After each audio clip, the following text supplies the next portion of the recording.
ဟောရကောင်းမလို့စဉ်းစားလိုက်တဲ့အခါမှာမြတ်စွာဘုရားလက်ထက်တော်ကာလကမထေရမြတ်ကြီးတွေရဲ့အကြောင်းကိုပြောရရင်တော့ကောင်းမှာပဲလို့အဲ့လိုစိတ်ထဲမှာနောက်စဉ်းစားမိတဲ့အတွက်ကြောင့်အခါတဝကကြီးနှစ်ပါးဖြစ်တော်မူကြတဲ့ရှင်သာရိပုတ္တရာရှင်မမောဂလန်နောက်ပြီးတော့ရှင်မကတ္တပအရှင်အာနန္ဒာအရှင်အနုရုဒ္ဓအစရှိတဲ့မထေရမြတ်ကြီးတွေရဲ့အကြောင်းကိုပြောဖို့ဦးဇင်းတို့စီစဉ်ထားပါတယ်ဟုတ်လားအဲ့တော့ဦးဇင်းတို့ဒီကနေ့ညစတင်ပြီးတော့ပြောမယ်မထေရမြတ်ကြီးကရှင်သာရိပုတ္တရာမထေရမြတ်ကြီးရဲ့အကြောင်းကိုပြောမှာပါလက်ရတော်ရာအရှင်သာရိပုတ္တရာမထေရမြတ်ရဲ့အကြောင်းမထေရမြတ်ကြီးရဲ့ဟောကြားခဲ့တဲ့တရားတွေမထေရမြတ်ကြီးရဲ့အကြောင်းတွေကိုမှတ်တမ်းတင်ထားတာတွေကအလွန်တရာမှများပြားတယ်ဒါကြောင့်ဦးဇင်းတို့ဟောမယ်ဆိုလို့ရှိရင်တော့ရှင်သာရိပုတ္တရာမထေရမြတ်တစ်ပါးနဲ့ပတ်သက်တဲ့အကြောင်းအရာကိုဟောပြောနိုင်မယ်ဆိုရင်ကိုတော့အများကြီးဟောလို့ရတယ်ပေါ့သို့တော်လည်းပဲကျန်တဲ့မထေရမြတ်တွေရဲ့အကြောင်းကိုပြောကျင်သေးတာဖြစ်တဲ့အတွက်ကြောင့်ရှင်သာရိပုတ္တရာမထေရမြတ်ကြီးရဲ့အကြောင်းကိုတော့ဦးဇင်းတို့2ညလောက်ပြောမယ်လို့စဉ်းစားထားပါတယ်ဟုတ်လားအဲ့တော့ဒီကနေ့ရှင်သာရိပုတ္တရာမထေရမြတ်ကြီးရဲ့အကြောင်းအပိုင်း1လို့ဆိုကြပါစို့နော်အလုံးနာယူကြည်ညိုကြည်ကြရအောင်နော်ဒီတရားဒေသနာတော်ကိုမဟောကြားသေးခင်မနာကြသေးခင်မှာတရားတော်အလုံးကိုဟောကြားတော်မူခဲ့တဲ့ဘုရားရှင်ကိုရောမြတ်ရဲ့အင်မတန်အေးချမ်းကြည်လင်တော်မူတဲ့မဟာကရုဏာကိုသိစရာတရားလုံးစုံကိုသိတော်မူမြင်တော်မူတဲ့သဗ္ဗညုတဉာဏ်တည်းဟူသောပညာကိုထိုမဟာကရုဏာကိုပညာကိုနှစ်ပါးစုံတို့ဖြင့်ပြည့်စုံတော်မူတဲ့ဘုရားရှင်ကိုရောမြတ်ကိုယုတိမြတ်တို့ရှိခိုးပူတော်ကြအောင်စို့အလုံးလက်အုပ်ချီမှုပြီးတော့အာယုံပြုကြရအောင်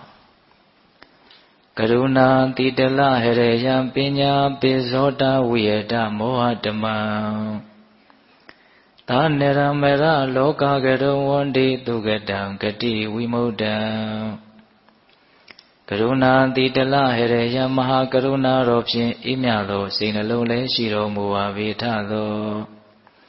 ပညာပိဇောတဝိယတမောဟဓမ္မံအရဟတမတိဟုသောအယောင်အလင်းဖြင့်အဝိဇ္ဇာတိဟုသောအမိုက်မောင်းကိုဖယ်ခွာတော်မူ၏ထသောသာနေရမရလောကကရုံလူနှင့်မြမတတ္တဝါနန္ဒတို့ဤကြောက်တီတန်းတို့လေကရုပြုရာတရှုရီသောဆရာသခင်လည်းဖြစ်တော်မူပါ၏ထသောဂတိဝိမု ddံ ဒေဝမနုဿနေရယနှင့်ပေတတရိစ္ဆန်လာယအရှိငါတန်သောဂတိတို့မှလိထိုသဖြင့်ကင်းလွတ်တော်မူ၏ထသောဒုက္ကတံတတ္တဝါတို့အားအကျိုးများကြောင်းဟုတ်မှန်သောစကားကောင်းကိုသာမျက်ရှိတော်မူပါ၏ထသောဗုဒ္ဓံသစ္စာလေးရတရားမြတ်ကိုလက်ပေါ်တင်ထားဗရမ ्या ကဲ့သို့ပြတ်သားထင်တဲ့သိမြင်ပေတတ်ဘုရားရှင်ကိုယ်တော်မြတ်ကြီးကိုမေယံတရားဟောပုဂ္ဂိုလ်တရားနာပုဂ္ဂိုလ်ကောဆိုပညတ်ပရမတ်မမူ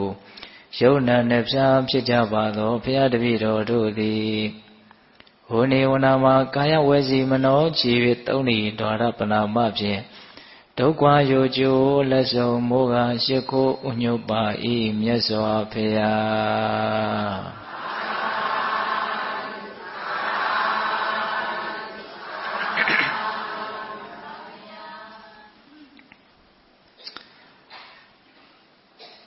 လက်ရတော်ရာ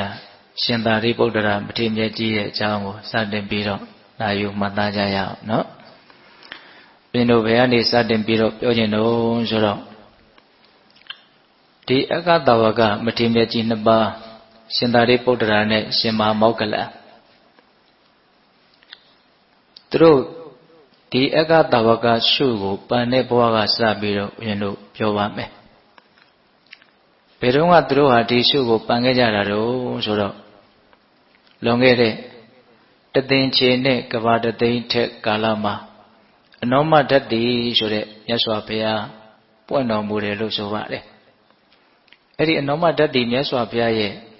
နော်လက်ရတော်ယံကနိတဗမထေလို့ခေါ်တယ်တဲ့လက်ဝဲတော်ယံကအနောမမထေလို့ခေါ်တယ်တဲ့အဲ့ဒီအနောမဓာတ်တိမြတ်စွာဘုရားရဲ့လက်ထက်တော်ခါကာလမှာအရှင်သာရိပုတ္တရာဖြစ်လာမဲ့အရှင်သာရိပုတ္တရာရဲ့အလောင်းလေယာကတ တရဒလူလင်ဆိုပြီးတော့အလွန်ချမ်းသာကြွယ်ဝတဲ့အမျိုးမှာလူဖြစ်တယ်ပေါ့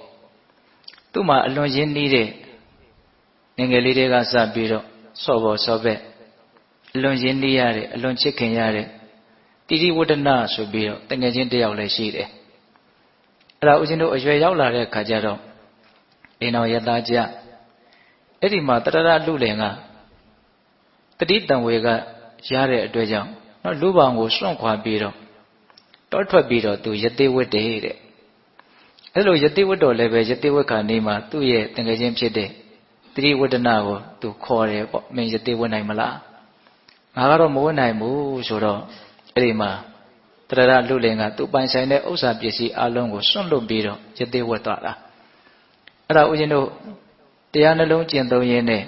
နော်ဇံပင်ခြင်းနဲ့ပြည့်စုံတဲ့တကူဣတိပတ်နဲ့ပြည့်စုံတဲ့ယတိသူတော်စင်တစ်ပါးဖြစ်တယ်ပေါ့အဲ့ဒါနောက်တော့သူ့ကိုကြည်ညိုလို့သူ့စီကိုတပည့်ခံပြီးတော့လာပြီးတော့ကျင့်သုံးကြတဲ့တပည့်တွေယတိတွေတဖြည်းဖြည်းနဲ့များများလာလိုက်တာ94,000လောက်တောင်ရှိတယ်တဲ့အလွန်များတဲ့တပည့်ပရိသတ်ကြီးကိုအုပ်ချုပ်ပြီးတော့နေတာပေါ့နော်တော်ထဲမှာအဲ့ဒါလို့နဲ့ဒီတရဒယတိအရှင်မြတ်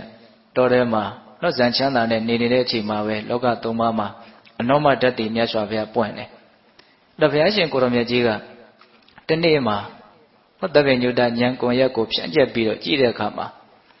အဲ့ဒီတရဒယတိရဲ့တပည့်ပေါင်း94,000ကျွတ်တန်းဝင်မယ်ဆိုတာကိုသိတယ်မြင်နေတဲ့အဲ့ဒါနဲ့အနောမဓာတ်တိမြတ်စွာဘုရားကတရဒယတိရှိတဲ့တောထဲကိုကြွသွားတာဒါဦးဇင်းတို့အတူတူလေးပဲပြောမှာပါဟုတ်လားအဲ့လိုကြွသွားတဲ့အခါကျတော့တရဒယတိရှင်သာရိပုတ္တရာအလောင်းဖြစ်တဲ့အဲ့ဒီယတိအရှင်သူမြတ်ကဒါဟာသုံးလောကထွတ်ထားတပ်ပင်ညူမြတ်စွာဘုရားပဲလို့နော်ဒီရုပ်ပိုင်းဆိုင်ရာလက္ခဏာတော်ကြီးငယ်အသွေးသွေးနဲ့တင့်တယ်တဲ့ယူပကာယတော်ကိုဖူးမြင်ရတာနဲ့ပဲသူအတတ်သိတယ်အဲ့ဒါနဲ့အလွန်မြင့်မြတ်တဲ့ပုဂ္ဂိုလ်ပဲဆိုပြီးတော့နော်ပန်းပုံကြီးပေါ်မှာပူဇော်ပြီးတော့နော်ဘုရားရှင်ကိုရမကြီးကိုသူရှ िख ိုးပြီးတော့ပူဇော်တယ်အဲ့ဒါခဏနေတော့သူ့ရဲ့တပည့်တွေရောက်လာတော့ဩဒီအရှင်မြတ်ကတို့ရဲ့ဆရာတဲ့တောင်မြတ်သလားလောကမှာတို့ဆရာတဲ့မြတ်တာဘယ်သူမှမရှိဘူးလို့တို့ထင်နေတာခုတို့ရဲ့ဆရာကပဲဒီအရှင်မြတ်ကိုနော်ပူဇော်နေတယ်ရှ िख ိုးနေတယ်အဲ့လိုမျိုးဖြစ်တော့တရဒယတိကဟုတ်တယ်ဒါဟာသုံးလောကထွတ်ထားတပ်ပင်ညုမြတ်စွာဘုရားဖြစ်တယ်ငါထက်အစာပေါင်းသိမ့်တန်းဂရေမကမြင့်မြတ်တယ်လို့အဲ့လိုမင်းရှိတော့တပည့်ယတိတွေကလည်းမြတ်စွာဘုရားကိုရှ िख ိုးကြပူဇော်ကြပါအဲ့ဒီအချိန်မှာနောမဓာတ်တိမြတ်စွာဘုရားကအဋိဋ္ဌံနဲ့ငါရဲ့လက်ရတော်ရန်လက်ဝဲတော်ရန်မထေဖြစ်တဲ့နိဒဗမထေနဲ့အနောမမထေဟာယဟန်တန်ဃာပေါင်းများစွာချမ်းရမ်းပြီးတော့ငါစီကိုလာစေတည်းလို့အဋိဋ္ဌံနဲ့အဲ့ဒါခဏနေတော့အဂတဝကအစုံနဲ့ယဟန်တန်ဃာပေါင်းများစွာနောမဓာတ်တိမြတ်စွာဘုရားဒီကိုရောက်လာကြအဲ့ဒီမှာမြတ်စွာဘုရားကလက်ရတော်ရန်လက်ဝဲတော်ရန်မထေမြတ်နှစ်ပါးကိုတရားဟောခိုင်းတယ်ယတိတွေကိုအဲ့ဒီလိုတရားဟောတဲ့အခါမှာယတိတွေရဲ့စိတ်ထဲမှာဘာအတိတုဉဏ်တို့မှမရဘူးဒါပေမဲ့ထူးခြားတာတစ်ခုကဒီမြတ်စွာဘုရားကဒီယဟန်နှစ်ပါးကိုအလွန်ဦးစားပေးပြီးတော့တရားဟောခိုင်းတယ်ဆိုတာကိုတွေ့မြင်ရတော့တရဒယတိရဲ့စိတ်ထဲမှာအဲ့ဒီအက္ခတဝကနှစ်ပါးကိုအလွန်စိတ်ဝင်စားတယ်အဲ့ဒါအက္ခတဝကနှစ်ပါးတရားလည်းဟောပြီးရောအနောမဓာတ်တိမြတ်စွာဘုရားဆက်ပြီးတော့တရားဟောတယ်နော်ဘုရားတို့ရဲ့တင့်တယ်ခြင်းဖြင့်တရားဒေသနာကိုဟောကြားတဲ့အခါမှာယတိပေါင်း94,000ယဟနာဖြစ်တယ်တဲ့ဒါပေမဲ့ဆရာကြီးဖြစ်တဲ့တရဒယတိကတော့ဘာအတိတုဉဏ်တို့မှမရအောင်ဘာဖြစ်လို့မရတာလဲဆိုတော့မြတ်စွာဘုရားတရားဟောနေတဲ့အချိန်မှာသူ့ရဲ့စိတ်ထဲမှာအဲ့ဒီအက္ခတဝကမထေမြတ်နှစ်ပါးရဲ့အကြောင်းပဲရှိနေတယ်ဒါကိုသူအရန်စိတ်ဝင်စားတယ်အဲ့ဒါနဲ့တရားလည်းဟောပြီးပြီဆိုတော့အဲ့ဒီအနောမဓာတ်တိမြတ်စွာဘုရားကိုလျှောက်တယ်ရှင်ဗျာအဲ့ဒီမထေမြတ်နှစ်ပါးကနော်ဘယ်လိုအစဉ်တမ်းမျိုးရှိတာလဲနော်ဘယ်လိုအနေထားမျိုးလဲလို့မေးတော့ဒါကလက်ရတော်ရန်ဒါကလက်ဝဲတော်ရန်အဲ့လိုမျိုးမင်းရှိတဲ့အခါကျတော့အဲ့ဒီတရဒရှင်ရဲ့သေးကအေးငါကတော့တဆူသောမြတ်စွာဘုရားရဲ့လက်ထက်မှာလက်ရတော်ရန်ပညာအရာမှာအသာဆုံးအမြတ်ဆုံးဖြစ်တဲ့လက်ရတော်ရန်မတည်ဖြစ်ရရင်တော့ကောင်းမှာပဲဆိုပြီးတော့ဒီမှာသူစုပန်တာဟုတ်လားနော်တပည့်တွေကဘာဖြစ်သွားတော့ယန္တာဖြစ်သွားတာနော်အေးအဲ့ဒီမှာသူကမြတ်စွာဘုရားပြန်ကြွသွားပြီဆိုတော့သူလည်းပဲဇံပိန်ခြင်းနဲ့သူ့ရဲ့တငယ်ချင်းရှိရာတိတိဝတ္တနာစီကိုသွားတာ သွားပြီးတော့တကယ်ချင်းငါကတော့လက်ရတော့ရနော်အက္ခတဝကယာတို့ကိုငါဆွတောင်းခဲ့တယ်မင်းလက်ဝဲတော်ရဆွကိုမင်းယူပါတိုက်တွန်းတာဟုတ်လားအဲ့တော့ငါဘုရားနဲ့မရင်နေဘူးဆိုတော့ကိုင်းအဲ့ဒါငါကိစ္စရှိသေးမင်းစုပန်ဖို့ပဲလက်ဝဲတော်ရဖြစ်ခြင်းနဲ့စိတ်ဆန္ဒရှိဖို့ပဲအရေးကြီးတယ်ဆိုတော့အေးငါလည်းဖြစ်ခြင်းတယ်ဆိုပြီးတော့အဲ့ဒီမှာဘုရားပင့်ပေးတဲ့ကိစ္စကိုတရရယတေကဆောင်ရွက်ပြီးတော့တိတိဝတ္တနာတငယ်ချင်းတကြွယ်ကလည်းပဲလက်ဝဲတော်ရန်ရှုကိုတောင်းတယ်အဲ့ဒါရှင်မောဂလန်ဖြစ်လာမှာပဲဘုရားတို့ပိဋကတ်တော်တွေထဲမှာဒီရှင်သာရိပုတ္တရာရှင်မြတ်ကြီးနဲ့ရှင်မောဂလန်အရှင်မြတ်ကြီးတို့ရဲ့အကြောင်းအရာတွေကများသောအားဖြင့်တွဲပြီးတော့ပါလာတာဒါလွန်ခဲ့တဲ့ဥရှင်တို့တသင်္ချေနဲ့ကဘာတသိန်းအထက်မှာဖြစ်ပျက်ခဲ့တဲ့အနေအထားတစ်ခုပေါ့အဲ့ဒါလို့သူတို့စုပန်တဲ့အခါမှာနောမတ္တိမြတ်စွာဘုရားကအန္တရာယ်မရှိပြည့်ပြည့်စုံမဲ့ဆိုတာကိုသိတော်မူမြင်တော်မူတဲ့အတွက်ကြောင့်လာမဲ့တသင်္ချေနဲ့ကဘာတသိန်းထက်ကာလမှာဂေါတမမြတ်စွာဘုရားရဲ့လက်ထွတ်တော်မှာတင်တို့ဟာနော်အက္ခတဝကအစုံလက်ရတော်ရန်လက်ဝဲတော်ရန်မထေရီဖြစ်ကြလိမ့်မယ်လို့မလွဲဧကမှန်တဲ့ဗျာဒီစကားမိန်ကြတာဟုတ်လားဒါသူတို့စုပန်တဲ့အကြောင်းပေါ့ဆက်ပြီးတော့ပြောမှာကဦးဇင်းတို့နောက်ဆုံးဘဝဒီမထေရမြတ်ကြီးနှစ်ပါးအထူးသဖြင့်နော်အက္ခတဝကပညာရာမှာဣတတဲ့ရတဲ့နော်အရှင်မြတ်ကြီးအရှင်သာရိပုတ္တရာနောက်ဆုံးဘဝအနေအထားလေးကိုဆက်ပြီးတော့ပြောပါမယ်ဟုတ်လားဦးဇင်းတို့မြတ်စွာဘုရားလက်ထက်ရောက်တော့ရှင်သာရိပုတ္တရာဖြစ်လာမဲ့အဲ့ဒီတရရယတေကနော်ရာဇဂိုမြို့ရဲ့အနေဥပတိတ်တရွာအဲ့ဒီရွာမှာနော်ရွာကြီးလို့ဆိုကြပါတော့အချမ်းသာဆုံးရွာကိုအုပ်စိုးရတဲ့နော်ဝင်ကန္တပုံနာဆိုတာရှိတယ်နော်သူ့ရဲ့ဒကမာကြီးကရူပတာရီပုံနေမလို့ခေါ်တယ်အဲ့ဒီရူပတာရီပုံနေမရဲ့ဝမ်းမှာနော်သွားပြီးတော့ဖြစ်တယ်မွေးဖွားလာတဲ့အခါကျတော့ဥပတိတ်တရွာမှာမွေးဖွားတဲ့အကြီးအကဲဖြစ်မှာဖြစ်တဲ့အတွက်ကြောင့်ဥပတိတ်တလို့ပဲနာမည်ပေးတယ်နော်မွေးခြင်းကဘယ်နှယောက်ရှိလဲဆိုတော့သူ့ရဲ့အောက်မှာညီ3ယောက်ညီမ3ယောက်ရှိတယ်ဟုတ်လားသူတို့ရဲ့အကြောင်းတွေကိုလည်းတစ်ချိန်မှာရှင်သာရိပုတ္တရာရဲ့နော်ညီမများရဲ့အကြောင်းကိုလည်းပဲနော်တရားတစ်ပုဒ်ဟောဖို့ဦးဇင်းတို့စဉ်းစားထားပါတယ်နော်စာလာရဲ့ဥပစာလာရဲ့တိတုပစာလာရဲ့ဆိုတော့ညီမ3ယောက်ရှိတယ်ဟုတ်လားနော်ညီ3ယောက်ကစုံဒရဲ့ဥပသေနရဲ့ရေဝဒရဲ့ဆိုပြီးတော့နော်ညီ3ယောက်ညီမ3ယောက်ရှိတယ်အားလုံးအဲ့ဒါရှင်မြတ်ကြီးရဲ့အစွမ်းကြောင့်သာသနာ့ဘောင်ဝေယံပြုပြီးတော့အကုန်လုံးယန္တာဖြစ်ကြတာဟုတ်လားသူတို့ရဲ့အကြောင်းကလည်းပဲစိတ်ဝင်စားစရာကောင်းပါတယ်အဲ့တော့ဦးဇင်းတို့ရှင်မောဂလန်ဖြစ်လာမဲ့ပုဂ္ဂိုလ်ကတော့နော်အဲ့ဒီရာဇဂိုမြို့ရဲ့အနေကနော်ကောလိတဆိုတဲ့ရွာမှာမောဂလီပုံနေမရဲ့ဝမ်းမှာသွားပြီးတော့ဖြစ်တယ်ဒါရှင်မောဂလန်ဖြစ်လာမှာပဲဟုတ်လားသူတို့ရဲ့ငယ်နာမည်ကနော်ရှင်သာရိပုတ္တရာရဲ့ငယ်နာမည်ကဥပတိတ်တရှင်မောဂလန်ရဲ့ငယ်နာမည်ကကောလိတဒါပေမဲ့လို့ရူပတာရီနော်တာရီပုံနေမရဲ့သားဖြစ်လို့တာရိပုတ္တရာလို့ဒီလိုနာမည်ဖြစ်တာမောဂလီပုံနေမရဲ့သားဖြစ်လို့မောဂလနာမောဂလန်လို့ဒီလိုနာမည်တွင်တာဟုတ်လားအဲ့ဒါသူတို့ကအလွန်တရာမှချမ်းချမ်းသာသာကြီးပြင်းလာကြတာအလွန်မှလည်းပဲချစ်ခင်ရင်းနှီးတဲ့တငယ်ချင်းတွေပဲဆက်ဖြစ်တယ်ဟုတ်လားအဲ့ဒါတစုံတစ်ခုပွဲလန်းတဲ့ပင်သွားတယ်ရှိတယ်အရေးရဲ့အကြောင်းရသွားတယ်ရှိတယ်ဆိုရင်အဲ့ဒီဥပတိတ္တလူလင်ကရွှေထန်းစဉ်900တောင်အချမ်းရံရှိတယ်လို့ဆိုတယ်နော်အလွန်ချမ်းသာတဲ့အမျိုးပေါ့နော်ဟုတ်လားအဲ့ဒီဦးဇင်းတို့ကောလိတလူလင်ကတော့မြင်းရထား900အချမ်းရံရှိတယ်တဲ့အဲ့နေတိုင်းသူတို့မတွေ့တဲ့အချိန်မရှိဘူးအလွန်ချစ်ခင်ကြတယ်အလွန်ရင်းနှီးကြတယ်အဲ့ဒီမှာသူတို့ယဟန်ပြုခြင်းစိတ်ပေါက်ရတဲ့အကြောင်းကလည်းပဲပိဋကပေါင်းသူတော်ကောင်းတို့အလုံးကြားဝနာဝရှိတဲ့အကြောင်းအရာလေးပါအကျဉ်းမြင့်လေးတွေပဲဦးဇင်းတို့ပြောရမယ်အဓိကပြောချင်တာကဒီမထေရမြတ်ကြီးတွေရဲ့နော်တရားဒေသနာဒီမထေရမြတ်ကြီးတွေရဲ့နော်အရှိအသွေးသူတို့ရဲ့စိတ်နေသဘောထားအတုယူစရာဒါတွေကိုပဲဦးဇင်းတို့ကဦးစားပေးပြီးတော့ပြောချင်တာပါဒါပေမဲ့လို့ဒီအထုပ်ပတ္တိလေးတွေကလည်းပဲလိပ်ပတ်လေယုံလေးလောက်တော့လေသိထားတဲ့နေပေါ့ဟုတ်လားအေးအဲ့တော့သူတို့ဘာလို့ရဟန်းပြုခြင်းစိတ်ပေါက်သွားတာတော့ဆိုတော့နော်နှစ်တိုင်းရာဇဂိုမြို့မှာတောင်ထိပ်နှစ်ခတ်ပွဲသဘင်ဆိုတာရှိတယ်တဲ့အဲ့တော့တစ်နှစ်မှာတော့ဟောတငယ်ချင်း2ယောက်ပွဲလန်းသဘင်အကြီးခံရချမ်းရံပြီးတော့ပိတ်သက်များစွာနဲ့ပွဲကြည့်ကြတယ်ပေါ့အဲ့ပွဲကြည့်ရင်လည်းသူတို့2ယောက်ကအတူတူပဲကြည့်ကြတာဟုတ်လားတနေရာထဲမှာစင်တစ်ခုထဲမှာဒီလိုပဲကြည့်ကြတာအဲ့ဒီနေ့မှာတော့နော်ဥပါတိတလူလင်ကဘလို့စဉ်းစားတော့ဆိုတော့ကတဲ့လူတွေကကကြည့်တဲ့လူတွေကကြည့်အခါတိုင်းဆိုလို့ရှိရင် तू ဟာဝမ်းသာစရာတွေ့ရင်ဝမ်းသာတယ်ကြည်ရင်နဲ့ဝမ်းနေစရာတွေ့ရင်ဝမ်းနေတယ်ဆုချစရာတွေ့ရင်ဆုချတယ်ပေါ့ဒီနေ့မှာတော့အဲ့ဒီလိုစိတ်ကူးမျိုးမရှိဘူးသူ့စိတ်ထဲဘလို့စဉ်းစားတော့ဆိုတော့ ကားတဲ့လူတွေကကားကြည့်တဲ့လူတွေကကြည့်ဘာတွေတော့ဘာတွေပဲဖြစ်လို့နေဟောဒီလူတွေကားနေတဲ့လူတွေရောကြည်နေတဲ့လူတွေရောနှစ်ပေါင်း100အတွင်းမှာအားလုံးပျောက်ကွယ်သွားကြမဲ့လူတွေကြီးပဲဒါဟုတ်သူစဉ်းစားမိတယ်တဲ့အဲ့လိုစဉ်းစားမိပြီးတော့လောကကြီးကအနှစ်သာရကင်းမဲ့လှလေဆိုတာကအချီးနီးလောကကြီးပါတကားဘာတွေပဲဖြစ်လို့နေပြီးတော့လည်းပဲပျောက်ကွယ်သွားရတဲ့အနေအထားကြီးကိုကြည့်ပြီးတော့စိတ်ထဲမှာနော်ဟာလာကြီးဖြစ်နေတယ်ပေါ့နော်စိတ်ထဲမှာဘာမှနေရထိုင်ရတာအရသာမရှိဘူးအနှစ်သာရကင်းမဲ့လှကြီးတကားသူ့စိတ်ထဲမှာအဲ့လိုတွေးမိတယ်ငါတော့လွတ်မြောက်ရေးတရားကိုရှားမှဖြစ်မယ်ဒီမကောင်းတဲ့အနေအထားကလွတ်မြောက်အောင်လုံးဝဖြစ်မယ်ဒီအတွေးတွေပေါ်လာတယ်ဒါကလည်းပဲနှိုးဆော်တဲ့ပါရမီတရားတို့ရဲ့အစွမ်းလို့ဖြစ်မယ်လို့ဆိုရမှာပေါ့နော်တိုက်ဆိုင်တိုင်းပဲကောလိတလူလင်ကလည်းအဲ့ဒီလိုပဲတွေးနေတာအဲ့ဒါပြီးပြီဆိုတော့တကယ်ချင်းမင်းကြည့်ရတာဒီနေ့မရွှင်ပါလားမင်းဘာတွေများစဉ်းစားနေတော့ပြောပြတယ်ငါဒီလိုစဉ်းစားမိတယ်တိုက်ဆိုင်လိုက်တာငါလည်းဒါပဲစဉ်းစားနေတာအေးအဲ့လိုဆိုရင်တို့နှစ်ယောက်ဘာလုပ်မလို့အဲ့လိုဆိုလို့ရှိရင်အိယာတီထောင်လွတ်ပေါင်ကိုစွန့်ပြီးတော့တို့ရဟန်းပြုကြမယ်နော်အဲ့ဒီချိန်မှာမြတ်စွာဘုရားမပွင့်သေးဘူးနော်ဟုတ်လား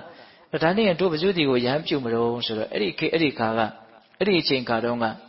နော်ဘုရားဆိုပြီးတော့နာမည်ကြီးနေတဲ့နော်အချင်းရန်ဒီအလွန်များပြီးတော့အလွန်နာမည်ကြီးနေတဲ့သိန်းကြီးဆရာကြီးဆိုတာရှိတယ်အဲ့ဒီသိန်းကြီးဆရာကြီးတွေကိုတွားပြီးတော့တို့ရဟန်းပြုကြမယ်ဆိုပြီးတော့နော်အလုံးကိုစွန့်ခဲ့ပြီးတော့ရဟန်းပြုကြတာဒါသူ့ရဲ့အချင်းရန်သူတို့ရဲ့တပည့်တွေပါအကုန်လုံးလိုက်ပြီးတော့ရဟန်းပြုကြတာ900လောက်ပါသွားတယ်အဲ့ဒါသူတို့လည်းအဲ့ဒီသိန်းကြီးဆရာကြီးဒီမှာရဟန်းပြုရောသိန်းကြီးဆရာကြီးရဲ့ခိုင်းကနသိန်းကြီးဆရာကြီးရဲ့အနေအထားတခါတည်းပြောင်းလဲသွားတယ်နော်လူမဲ့တမ်းမဲ့လူနဲ့အကုန်လုံးပြည့်စုံဖြစ်တယ်ဟုတ်လားဒီလိုနဲ့3-4ရက်လောက်ကြာတဲ့အခါကျတော့အဲ့ဒီတငယ်ချင်းတစ်ယောက်ကတို့ဒီသိန်းကြီးဆရာကြီးရဲ့အယူဝါဒထဲမှာနော်ဘာမှအနှစ်သာရရှိတာကိုမတွေ့ရဘူးနောက်ထပ်လည်းထပ်ပြီးတော့ဘာမှသင်ယူစရာလည်းမရှိတော့ဘူးဒါပေမဲ့လို့သဘူရိတ်ကျွန်းဆိုတာလောကဆိုတာကျေပြန့်နေဒီလွတ်မြောက်ကြောင်းတရားကိုသိတယ်လို့ဆိုတာတွေ့ရမှာပဲဒါကြောင့်နော်အနှစ်သာရကင်းမဲ့တယ်လို့သိမြင်ပေမဲ့လို့လည်းပဲအဲ့ဒီရဟန်းဘွားကိုသူတို့မစွန့်ဘူးဆက်ပြီးတော့အမှန်တရားကိုရှာမယ်တကယ်လို့တို့နှစ်ယောက်အမှန်တရားကိုရှာတဲ့အခါမှာတွေ့တဲ့လူကနော်အရင်တွေ့တဲ့လူကနောက်လူကိုလာပြီးတော့ပြောတကြီးဆိုပြီးတော့ဂတိကိုလည်းထားကြတယ်ပေါ့နော်အဲ့ဒီလိုနဲ့ဦးဇင်းတို့ကာလတစ်ခုရောက်လာတဲ့အခါမှာမြတ်စွာဘုရားရှင်ကိုရမကြီးပွင့်လာတယ်နောက်ပြင်စဝဂီ9ဦးဆိုတာလည်းပဲတရားဥကိုနာပြီးတော့ယဟနာဖြစ်ကြတယ်လို့ဆိုကြပါစို့ဟုတ်လားအနတ္တလက္ခဏာတုတ်ရဲ့နော်နာပြီးဒီရဲ့ခြားမဲ့မှာအလုံးယဟနာဖြစ်ကြတယ်အဲ့ဒီပြင်စဝဂီ9ဦးထဲမှာတဦးအပါဝင်ဖြစ်တဲ့ရှင်အတ္တစီဟုတ်လားအဲ့ဒီရှင်အတ္တစီနဲ့တွေ့တာဥပါဒေသရှင်သာရိပုတ္တရာကိုရမကြီးရဲ့ဖြစ်လာမဲ့ပုံကိုကရှင်အတ္တစီကိုတွေ့တာတွေ့တဲ့အခါကျတော့အမူအရာကိုကြည့်တယ်မျက်နှာကိုကြည့်တယ်ပင်ကိုယ်ကလည်းဉာဏ်ပညာထက်မြက်တဲ့ပုဂ္ဂိုလ်ဖြစ်တဲ့အတွက်ကြောင့်ဒီလောက်ငြိမ်သက်တဲ့ပုဂ္ဂိုလ်ရဲ့တန်တာမှာ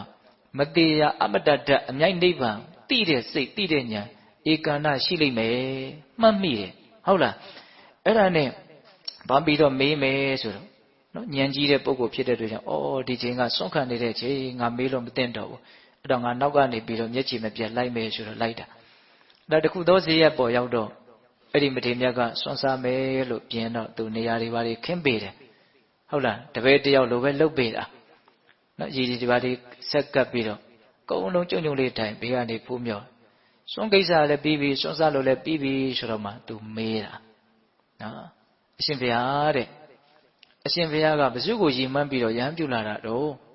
အရှင်ဘုရားရဲ့ဆရာကဘယ်သူတော့အရှင်ဘုရားရဲ့ဆရာကဘလို့ယူဝါဒရှိတော့အရှင်ဘုရားကဘလို့တရားတွေကိုနှစ်သက်တာတော့အဲ့လိုမေးတဲ့အခါကျတော့ရှင်အတ္တတိကဟောဒီသာသနာပြင်ပနော်ပရဝိုက်တွေတက္ကသိုလ်တွေဆိုတာကသာသနာနဲ့ဆန့်ကျင်ဘက်ပဲဒါကြောင့်သာသနာရဲ့လေးနက်တဲ့အကြောင်းအရာတွေကိုငါပြောမယ်ဒါပေမဲ့လို့သူ့ကိုငါပြည့်ပြည့်စုံစုံကြီးမပြောနိုင်သေးဘူးဆိုတာကိုလည်းပြောမှဖြစ်မယ်ဆိုပြီးတော့အရှင်တဲ့ငါဟာယဟန်ဖြစ်ပြီးကသာပဲရှိသေးတယ်ယဟန်ပြုတာငါမကြသေးဘူးတဲ့ဟုတ်တယ်တကယ်လည်းမကြသေးဘူးတစ်နှစ်တောင်မပြည့်သေးဘူးဟုတ်လားဒါကြောင့်မို့လို့ငါတို့ရဲ့ဆရာမြတ်စွာဘုရားရဲ့အယူဝါဒကိုငါပြည့်ပြည့်စုံစုံကြီးမပြောနိုင်ဘူးတဲ့ငါအများကြီးမပြောတတ်ဘူးအဲ့လိုမရှိတဲ့အခါကျတော့ဥပဒေတာကအရှင်ဘုရားတဲ့စကားပြောတဲ့အခါမှာနဲတာများတာကဗဒနာမရှိပါဗဒနာမဟုတ်ပါဘူးတဲ့နော်အနှစ်သာရရှိတဲ့အဓိပ္ပာယ်ရှိတဲ့စကားပဲဖြစ်ဖို့လိုပါတယ်ပေါ့ ပြောမဲ့တာဝန်ကအရှင်ဘုရားရဲ့တာဝန်ပြောတာပြောလိုက်ပါနီးပေါင်းအရာမကအထောက်မကနဲ့ခွဲခြမ်းဝေဖန်ပြီးတော့တိဖို့ရာကတပည့်တော်ရဲ့တာဝန်ပါစကားတွေအများကြီးပြောနေလို့ဘာမှအကျိုးမရှိပါဘူးဗျာလူရင်းလေးကိုပဲအနှစ်သာရရှိရှိအမိန့်ရှိပါဒီသဘောမျိုးတောင်းပန်တာဟုတ်လားအဲ့လိုမျိုးပြောတဲ့အခါကျတော့ရှင်ရသက်ကြီးကပေတတို့သိထားတဲ့အတိုင်းယေဓမ္မာဟေတုပပဝါတေတံဟေတုတထာဂတောအာဟတေသင်္စာယောនិရောဓောဧဝံဝါဒီမဟာသမနောတဲ့ဒီကထာလေးအဓိပ္ပာယ်ကိုလေးလေးနက်နက်သိအောင်လုပ်မယ်ဆိုလို့ရှိရင်နော်အလွန်လေးနဲ့တဲ့အဓိပ္ပာယ်ရှိတယ်ဆိုတာကိုပိဋကပေါင်းတော်ကောင်တို့သိနိုင်တယ်အဓိပ္ပာယ်ကသစ္စာလေးပါးကိုအကျဉ်းချုပ်ပြီးတော့ပြောသွားတာဒါကိုပြောပုံလေးတာစကလုံးကအလွန်တရာမှပြီးပြင်းတယ်ယေဓမ္မာဟေတုပပဝါဟောဒီလောကကြီးမှာဖြစ်ပေါ်နေတဲ့သဘာဝတရားတွေဟာအကြောင်းတရားကြောင့်ဖြစ်တာပါတဲ့အကြောင်းပဲဖြစ်တာဘာမှမရှိဘူးနော်ယေဓမ္မာဟေတုပပဝါဘယ်လိုသဘောတရားပဲဖြစ်ဖြစ်အကြောင်းတရားကြောင့်ဖြစ်တာပါတဲ့ဒီလောကကြီးမှာဖြစ်နေတဲ့တရားတွေတေတံဟေတုတထာဂတောဟာအဲ့ဒီအကြောင်းတရားကြောင့်ဖြစ်နေတဲ့အဲ့ဒီတရားတွေရဲ့အကြောင်းတရားကိုမြတ်စွာဘုရားဟောတယ်တဲ့ဟုတ်လားဒါဘာကြောင့်ဖြစ်တာလဲဆိုတဲ့အကြောင်းတရားကိုမြတ်စွာဘုရားဟောတယ်ဒါတွေမကဘူးတဲ့တေသင်္စာယောនិရောဓောအဲ့ဒီအကြောင်းအကျိုးသဘာဝကြီးရဲ့ချုပ်ရာနော်အဲ့ဒီချုပ်ချင်းတို့ရောက်စေတတ်တဲ့နော်နီလန်းနော်ဒါတွေကိုလည်းပဲမြတ်စွာဘုရားဟောပါတယ်တဲ့တေသင်္စာယောនិရောဓောဧဝံဝါဒီမဟာသမနောနော်ယဟန်မြတ်ဖြစ်တော်မူတဲ့တို့ရဲ့မြတ်စွာဘုရားဒီလိုဟောပြောတဲ့အလေးရှိတယ်ဒါဒီကဒါလေးကိုလူငယ်တွေနားလည်အောင်ဦးဇင်းတို့ပြောရမယ်ဆိုလို့ရှိရင်နော်သဘာဝတရားတွေဆိုတာအကြောင်းတရားကြောင့်ဖြစ်တာဆိုတာအဓိကသဘာဝတရားတွေဆိုတာဒီခန္ဓာဒီဘဝကြီးကိုရည်ညွှန်းတာဟုတ်လားဒီဒုက္ခတရားတွေဟာဘာကြောင့်ဖြစ်တာလဲအကြောင်းမဲ့ဖြစ်တာမဟုတ်ဖန်ဆင်းထားလို့ဖြစ်နေတာလည်းမဟုတ်အကြောင်းရှိလို့ဖြစ်တာတဲ့အဲ့ဒီအကြောင်းကဘာလဲဆိုတဲ့လောဘဆိုတဲ့အကြောင်းပဲဖြစ်ခြင်းနဲ့လိုခြင်းနဲ့ရခြင်းနဲ့ဆိုတဲ့လောဘဆိုတဲ့အကြောင်းတရားကြောင့်ဒီဒုက္ခကြီးဖြစ်တာဒီဒုက္ခတွေဘာကြောင့်ဖြစ်တယ်လဲဆိုတဲ့အကြောင်းတရားကိုလည်းမြတ်စွာဘုရားဟောတယ်ဒါနော်အဲ့ဒီအကြောင်းတရားကြောင့်ဖြစ်နေတဲ့အဲ့ဒီဒုက္ခသစ္စာဒီအကြောင်းအကျိုးတစုံသမုဒယနဲ့ဒုက္ခပေါ့နော်ဒါတွေရဲ့ချုပ်ရာနိဗ္ဗာန်ဒါကိုလည်းမြတ်စွာဘုရားဟောတယ်အဲ့ဒီနိဗ္ဗာန်ရအောင်ဘယ်လိုလုပ်ရမလဲဆိုတဲ့အကျင့်လမ်းစဉ်ကိုလည်းမြတ်စွာဘုရားဟောပြတယ်တဲ့ဟောတာလေးဒီမျိုးနဲ့ပြောတာနော်သဘာဝတရားတွေဟာဗါလေအကြောင်းကြောင့်ဖြစ်တာအဲ့ဒီအကြောင်းကိုမြတ်စွာဘုရားဟောတယ်အဲ့ဒီအကြောင်းအကျိုးချုပ်ရာကိုလည်းမြတ်စွာဘုရားဟောတယ်ချုပ်အောင်ဘယ်လိုလုပ်ရမလဲဆိုတဲ့နည်းလမ်းကိုလည်းမြတ်စွာဘုရားဟောပြတယ်အဲ့ဒီဂါထာလေးလည်းပြောလိုက်ရောနော်ဂါထာမဆုံးသေးခင်မှာဂါထာက၄ပါးသာရှိတယ်ပထမ2ပါးရဲ့အဆုံးမှာသောတပတ္တိမဲ့ဉာဏ်ကိုရတယ်တဲ့နော်ဥပဒိတဘလောက်ဉာဏ်ပညာထက်လဲဆိုလို့ရှိရင်နောက်2ပါးကသောတပန်ဖြစ်ပြီးမှသူနာယူလိုက်တာဘာပဲဖြစ်စရာအကြောင်းရှိလို့ဖြစ်တာဒါကိုသူသိသွားတဲ့အခါကျတော့အော်အကြောင်းတရားချုပ်ရင်အကျိုးတရားချုပ်မှာပဲဒါကိုပါဆက်ပြီးတော့ဘာဖြစ်သွားတော့သိသွားတာနော်ပုဂ္ဂိုလ်တ attva သဘောမဟုတ်ဘူးဆိုတာကိုသိတယ်ဖန်ဆင်းတာလို့ဖြစ်နေတာမဟုတ်ဘူးအကြောင်းပဲဖြစ်နေတာမဟုတ်ဘူးလို့လည်းသိတယ်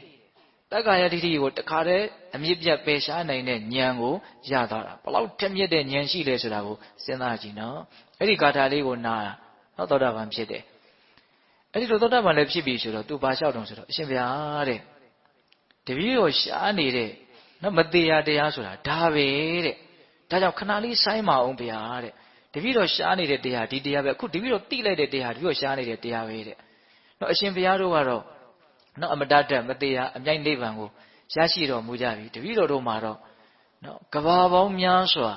ဒီအမှန်တရားဒီချမ်းသာနိဗ္ဗာန်တရားကိုမသိဘဲနဲ့ကုန်လွန်ခဲ့ရတယ်တဲ့ဒါပေမဲ့သူသောတာပန်ဖြစ်သွားပြီနော်ဟုတ်လားအဲ့ဒီလိုအလျှောက်ပြီးတော့အရှင်ဘုရားနော်ဆက်ပြီးတော့မဟောပါနဲ့哦တပည့်တော်မှာအလွန်ချစ်ခင်ရင်းနေတဲ့တကယ်ချင်းတယောက်ရှိပါတယ်နော်ဂတိကိုလည်းထားတာရှိတယ်ဒါကြောင့်သူ့ကိုတပည့်တော်သွားပြီးတော့ပြောရအောင်မယ်ဆိုပြီးတော့နော်အဲ့ဒီရှင်အသက်ကြီးကိုတပည့်တော်တို့ရဲ့ဆရာမြတ်စွာဘုရားဘယ်ဒီမှာရှိပါသလဲဆိုတာကိုတခါတည်းမေးပြီးတော့သူဘယ်သွားတော့ဆိုတော့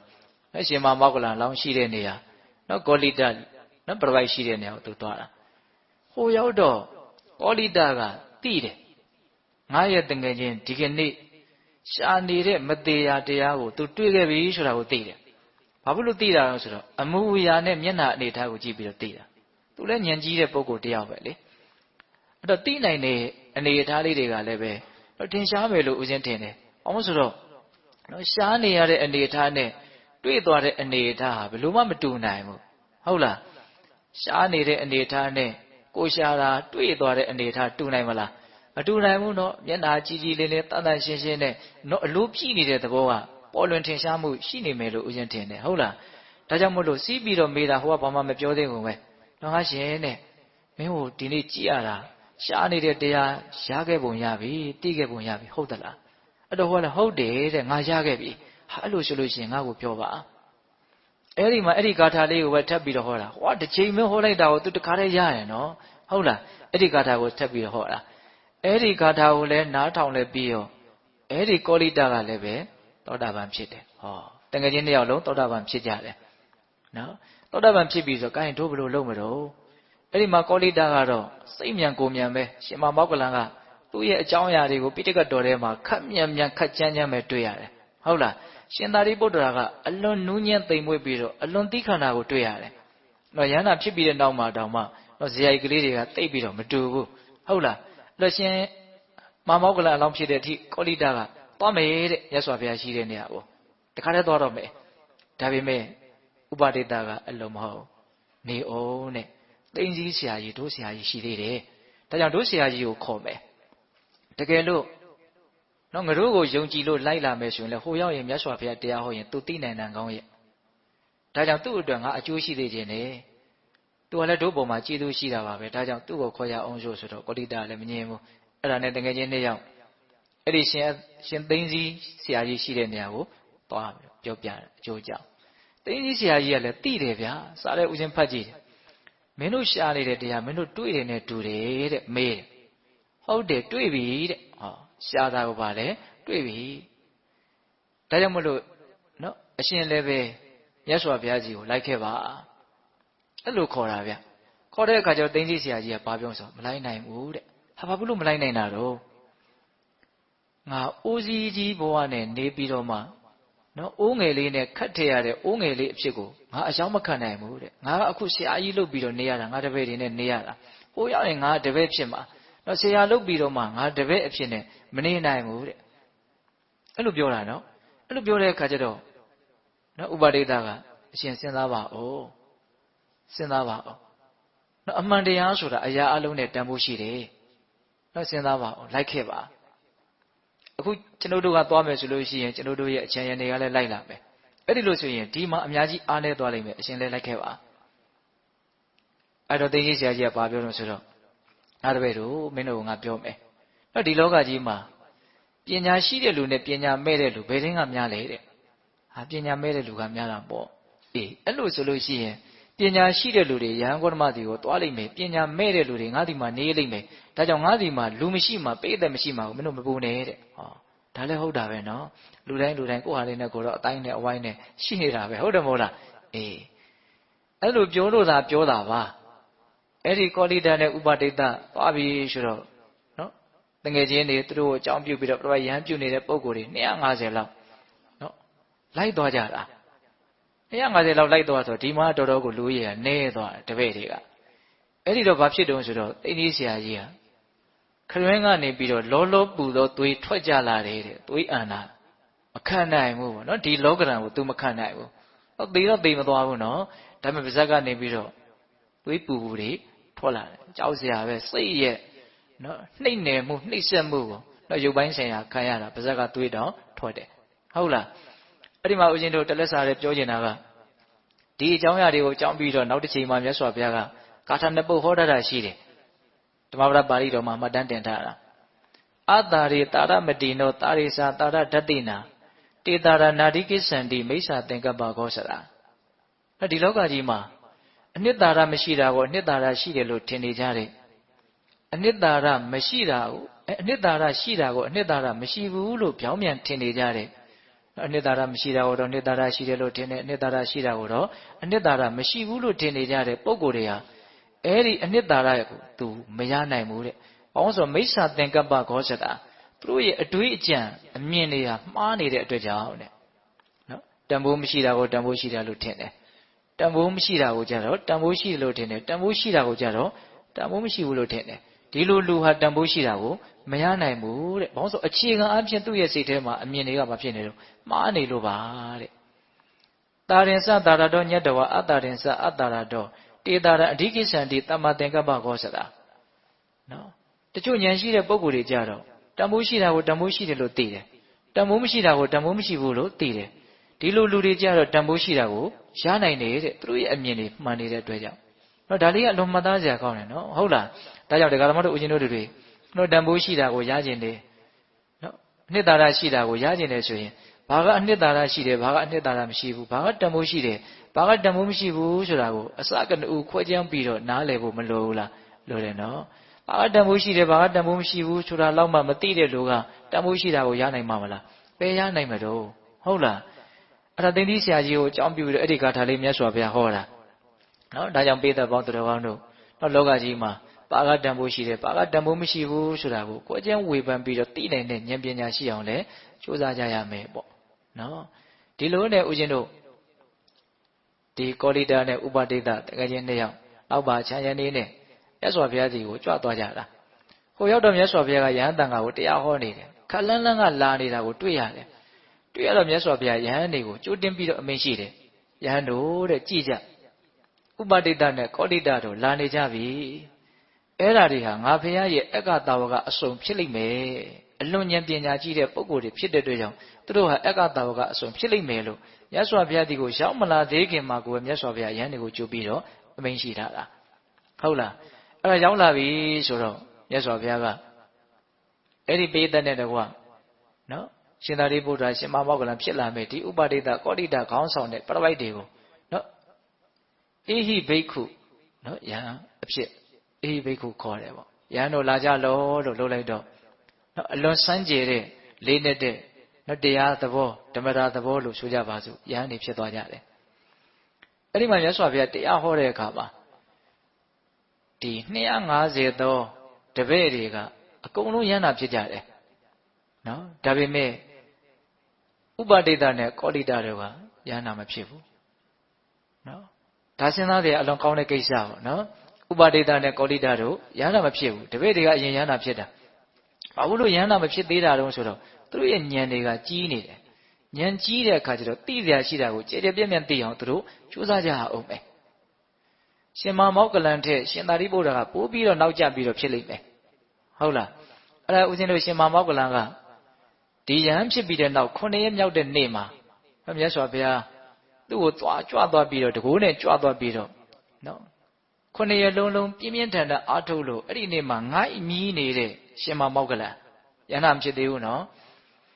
အဲ့ဒီငိုင်းမြီးနေတဲ့ရှင်သာရိပုတ္တရှင်မမောက္ကလံကိုမြတ်စွာဘုရားကအငိုင်းမြီးပျောက်ကြောင်တရားသွားပြီးတော့ဟောလို့အဲ့ဒီမှာယဟန်နာဖြစ်တာအဲ့ဒါကရှင်မမောက္ကလံအကြောင်းပြောတဲ့အခါမှာဦးဇင်းတို့ပြည့်ပြည့်စုံစုံပြောပါမယ်ဟုတ်လားရှင်သာရိပုတ္တရာဖြစ်လာမဲ့အဲ့ဒီဥပဒိတကတော့15ရက်နေမှယဟန်နာဖြစ်တယ်ဟုတ်လားဘာလို့အဲ့လိုဖြစ်ရတာတုံးဆိုတော့နော်မင်းကွန်းစတော်ဘုရားကြီးမဟာဗုဒ္ဓဝင်ကျမ်းထဲမှာနှမှတ်ချက်ကလေးပေးထားတာဦးဇင်းတို့အခုဒီအကြောင်းအရာတွေကိုမဟာဗုဒ္ဓဝင်ကိုအမိပြုပြီးတော့ဟောတာပါဟုတ်လားမှတ်ချက်ကဘယ်လိုပြုတာအောင်ဆိုတော့နော်ရှင်ဘုရင်တစ်ခါတော့ပဲကြီးတလေချက်တဲ့ဟုတ်လားတာမန်လူတွေခီးသွားမယ်ဆိုရင်တော့ကောက်ကပ်ပြီးတော့ခုထားသွားလိုက်လို့ရတယ်နော်ဘုံကံကြီးမားတဲ့ရှင်ဘုရင်များခီးသွားမယ်ဆိုရင်တော့အဲ့လိုသွားလို့ရမလားမရဘူးနော်တတ်တော်ဆောင်နေနဲ့ဘာတွေနဲ့ညာတွေနဲ့ပြင်ရမယ်ဆင်ရမယ်ဟုတ်လားအေးသူအတိုင်းပဲအဲ့ဒီမှာဦးဇင်းတို့ပြောထားတာလေးတစ်ခုမှတ်သားစရာလေးတစ်ခုပိဋကတ်တို့ကိုပြောပြမယ်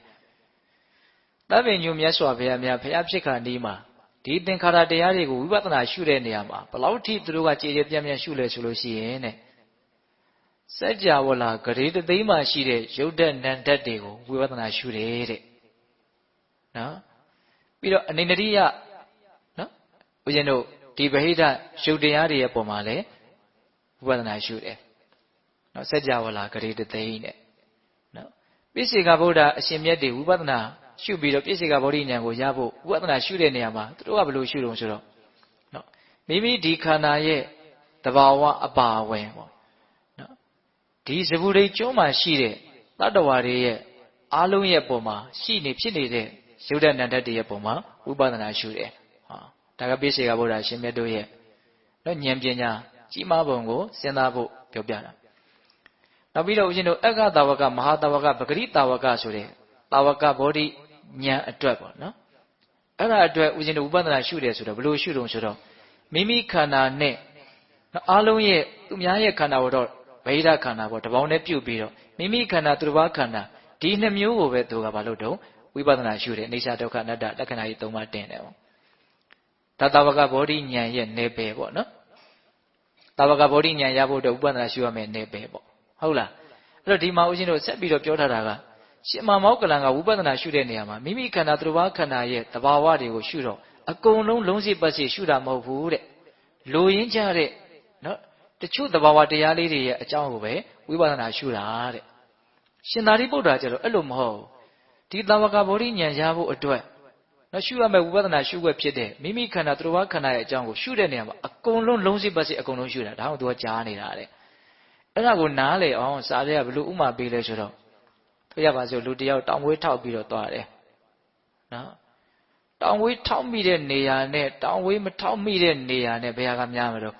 မထောက်မိတဲ့နေရာများမှာဗောတောင်ဝေးထောက်မိတဲ့နေရာလေးတွေကနည်းနည်းလေးပေါ့ဟုတ်လားအဲ့ဒါရှင်မောက္ကလန်ရှုတာကအဲ့ဒီတောင်ဝေးထောက်မိတဲ့နေရာလောက်ပဲရှိတယ်တဲ့နော်ရှင်သာရိပုတ္တရာရှုတာကအားလုံးအကုန်လုံးရှုတာတဲ့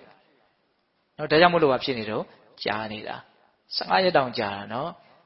်ဒါမှမဟုတ်ရှင်သာရိပုတ္တရာကနော်အရဟတမညာရတ္တဘုံညာရပြီးတဲ့နောက်မှာသူဘလို့သူ့ကိုယ်သူသိလဲဆိုတော့ဖယားနဲ့ပြည့်စေကဗုဒ္ဓကလွဲလို့ရှိရင်ဒီသဘာဝလောကကြီးရဲ့အကြောင်းကိုငါလောက်သိတယ်လို့တရားမှမရှိဘူးလို့သူသိတယ်တဲ့ဟောနော်ပညာရာမှာဣတဲ့တဲ့နော်ဖယားနဲ့ပြည့်စေကဗုဒ္ဓကလွဲရင်ဗါတဲ့တော့ငါလောက်သိတယ်လို့တရားမှမရှိဘူးတလူမှမရှိဘူးလို့မှန်မှန်ကန်ကန်သိတယ်တဲ့နော်ဒါကြောင့်ပေးတဲ့ပေါင်းသူတော်ကောင်းတို့ရှင်သာရိပုတ္တရာကဘာဖြစ်နေတော့နောက်ကျနေတာအဲ့ဒီမှာရှင်သာရိပုတ္တရာယဟန္တာဖြစ်တဲ့အကြောင်းကလည်းပဲနော်တမျိုးတစ်ပါးသာစိတ်ဝင်စားတဲ့အကောင်းတယ်အဲ့ရှင်မောက္ကလန်ကတော့ငိုက်မြီးလို့မြတ်စွာဘုရားသွားပြီးတော့တရားဟောလို့ယဟန္တာဖြစ်တယ်အဲ့ရှင်မောက္ကလန်ရှင်သာရိပုတ္တရာယဟန္တာဖြစ်တာကတော့သူများကိုဟောတဲ့တရားကိုသူကဂျားတွေကနာရင်းနဲ့ယဟန္တာဖြစ်တာဗျာဟုတ်လားဟောတာကမြတ်စွာဘုရားဒီပြင်ပုဂ္ဂိုလ်တယောက်ကိုဟောနေတာအဲ့ဒါသူကဂျားတွေကနေနားထောင်ပြီးတော့ယဟန္တာဖြစ်တာဦးဇင်းတို့ရာဇုံမြို့နားမှာသူကရခတ္တဆိုတဲ့ဝတ္တုလှိုင်ဆိုတာရှိတယ်နော်ဝတ္တုဒါလို့ဖြစ်နေတဲ့လှိုင်လားတော့မသိပါဘူးဝတ္တုလှိုင်တယ်နော်အဲ့ဒီထဲမှာဒီကနခပရပိုက်ဆိုတာရှိတယ်နော်လက်သေးချီခြေသေးချီထားတဲ့ပရပိုက်လို့ဆိုရပါစို့အဲ့ဒါကရှင်သာရိပုတ္တရာရဲ့တူအဲ့ဒီပရပိုက်ကအဲ့ဒီပရပိုက်ကိုဟောတာမြတ်စွာဘုရားကနော်ဒီကနခသုတ်တံဆိုတာရှိတယ်အဲ့ဒီသုတ်တံကိုမြတ်စွာဘုရားကအဲ့ဒီပရပိုက်ကိုဟောတဲ့အချိန်မှာရှင်သာရိပုတ္တရာကဘာလုပ်နေတုံးဆိုတော့မြတ်စွာဘုရားကိုရက်လေခတ်ပေးနေတယ်။နောင်နာနေရနေရက်လေခတ်ပေးတယ်။တကယ်တရားဟောနေတာကမြတ်စွာဘုရားကပရပိုက်ကိုဟောနေတာ။အဲ့ဒီပရပိုက်ကရောက်လာပြီးတော့မြတ်စွာဘုရားကိုဘာလျှောက်တုံးဆိုတော့အဲ့ဒီသုတ်တန်လေးကပြောကြလဲလွန်ကောင်းတယ်။နောက်ဘာလျှောက်လဲဆိုတော့မြတ်စွာဘုရားတဲ့တပည့်တော်ကဘယ်လိုအယူဝါဒကိုမှမနှစ်သက်ဘူးဆိုတဲ့အယူရှိပါတယ်တဲ့။နည်းနည်းလေးခေါင်းတော်ရှုပ်မယ်တေချာနားထောင်နော်။ဘယ်လိုအယူဝါဒကိုမှတပည့်တော်မနှစ်သက်ဘူးဆိုတဲ့အယူရှိတယ်တဲ့အဲ့လိုပြောတဲ့အခါကျတော့မြတ်စွာဘုရားကနော်သူ့ရဲ့အမျိုးအနွယ်ကအဂိဝတ္တတော့အဂိဝတ္တလို့ပဲခေါ်ပြီးတော့မြတ်စွာဘုရားတရားဟောတယ်အဂိဝတ္တတဲ့အဲ့ဒီဘယ်လိုအယူကိုမှမနှစ်သက်ဘူးဆိုတဲ့အယူရှိတယ်ဆိုတာလေးကိုမင်းမနှစ်သက်ဘူးလားတဲ့မေးတာနော် तू ကဘာဘယ်လိုအယူဆအောင်မှဘယ်လိုအယူဆရှိတာကိုမှ तू မနှစ်သက်ဘူးဆိုတဲ့အယူပဲ तू မှရှိတယ်အဲ့လိုဆိုရင်ဘယ်လိုအယူဆအောင်မှမနှစ်သက်ဘူးဆိုတဲ့မင်းရဲ့အယူကမင်းမနှစ်သက်ဘူးလားတဲ့အဲ့လိုမေးတဲ့ခါကျတော့ तू ဘာပြန်ပြောတုံးဆိုတော့အရှင်ဘုရားတဲ့ဘယ်လိုအယူမှမနှစ်သက်ဘူးဆိုတဲ့အယူနဲ့အဲ့ဒီအယူကိုနှစ်သက်တယ်ဆိုတာအတူတူပါပဲတဲ့ဦးဇင်းအဲ့ဒါကိုဖတ်ပြီးတော့ခေါင်းနေလဲသွားတယ်ဘာမှပြောတာလည်းမသိဘူးဟုတ်လားဘယ်လိုအယူဝါဒကိုမှမနှစ်သက်ပါဘူးဆိုတာနဲ့အဲ့ဒီမနှစ်သက်ဘူးဆိုတာကိုနှစ်သက်တယ်ဆိုတဲ့အယူဟာအတူတူပါပဲတဲ့ပြီးတော့မှဟုတ်သားပဲလို့ဆိုကြပါစို့နော်ဆိုကြပါစို့ငါဘာလို့မှမကြိုက်ဘူးလို့ပြောတယ်တခုထားလိုက်နော်အဲ့ဒီဘာလို့မှမကြိုက်တာကိုပဲငါကြိုက်တယ်လို့ပြောရင်ဘယ်လိုပြောမလို့ဘာလို့မှမကြိုက်ဘူးလို့ပြောတာ ਨੇ အတူတူပဲလေသဘောပေါက်လားငါဘာလို့မှမကြိုက်တာကိုပဲကြိုက်တယ်ကွာလို့ပြောရင်ဘာလို့မှမကြိုက်ဘူးလို့ပြောတာ ਨੇ ပါတော့အတူတူပဲဒါပေမဲ့တခုလဲစဉ်းစားကြည့်အဲ့ဒီဘာလို့မှမကြိုက်ဘူးဆိုတာကိုပဲကြိုက်တယ်လို့ပြောနေလို့ရှိရင်ရှေ့စကားကတိတ်အဓိပ္ပာယ်မရှိလို့ဖြစ်သွားဘာလို့မှမကြိုက်ဘူးဆိုတာကြီးကို तू ဟာကြိုက်နေတယ်ဆိုတော့ဘာလို့မှမကြိုက်တာကြီးကိုကြိုက်နေရလဲမရောက်ဘူးလားကြိုက်တယ်အဓိပ္ပာယ်ဟာမကြိုက်တာအဲ့ဒါတော့ကြိုက်တယ်ပေါ့လဲနေတယ်နော်တေချာနားထောင်တာဟုတ်လားအေးအဲ့တော့ तू ကရှောက်တာတပည့်တော်ကဘယ်လိုအယူဝါဒကိုမှမနှစ်သက်ဘူးဆိုတာကိုပဲတပည့်တော် နှစ်သက်တယ်ဆိုတော့သူကဘယ်လိုအယူဝါဒပုံမှာမနှစ်သက်ဘူးဆိုတဲ့အယူသူ့မှာရှိတယ်။အဲ့ဒီတော့မြတ်စွာဘုရားကိုင်းမင်းတို့တက္ကသိုလ်တွေကအဲ့လိုပဲပြောပြီးတော့တဲ့ကိုယ့်အယူကိုလည်းမစွန့်နိုင်ဘူး။သူများအယူကိုလည်းမင်းတို့စွန့်လန်းနေတာရှိတယ်တဲ့။ဟောပြောပုံလေးနော်ကိုယ့်အယူလည်းပါလေမစွန့်နိုင်ဘူး။ဒီပြင်အယူကိုလည်းစွန့်နေတာရှိတယ်တဲ့။ပြောလို့လားမင်းတို့ပြောနေရတာတဲ့။အေးဒါမှငါပြောမယ်တဲ့။ဘယ်အယူဝါဒကိုမှမနှစ်သက်ဘူးဆိုတဲ့ပုံကိုယ်တွေဟာလောဘဖြစ်ဖို့တန်ရောစဉ်ဖြစ်ဖို့ပြင်းထန်တဲ့နှစ်သက်မှုတွေဖြစ်ဖို့အတွက်မနှိစက်ဘူးဝေးတယ်တဲ့မဆိုးဘူးပေါ့နော်ဘယ်ယူဝါဒကိုပဲဖြစ်ဖြစ်နှစ်သက်တယ်ဆိုတဲ့အယူတွေလည်းရှိတယ်တဲ့အဲ့ဒီခေတ်ကဘယ်ယူဝါဒဖြစ်ဖြစ်နှစ်သက်တယ်ဆိုတဲ့လူတွေကတော့လောဘဖြစ်ဖို့အတွက်နှစ်သက်ဖို့အတွက်တန်ရောစဉ်တွေဖြစ်ဖို့အတွက်နှိစက်တယ်တဲ့အဲ့လိုလည်းပြောလိုက်ရောအဲ့ဒီဒီကနခ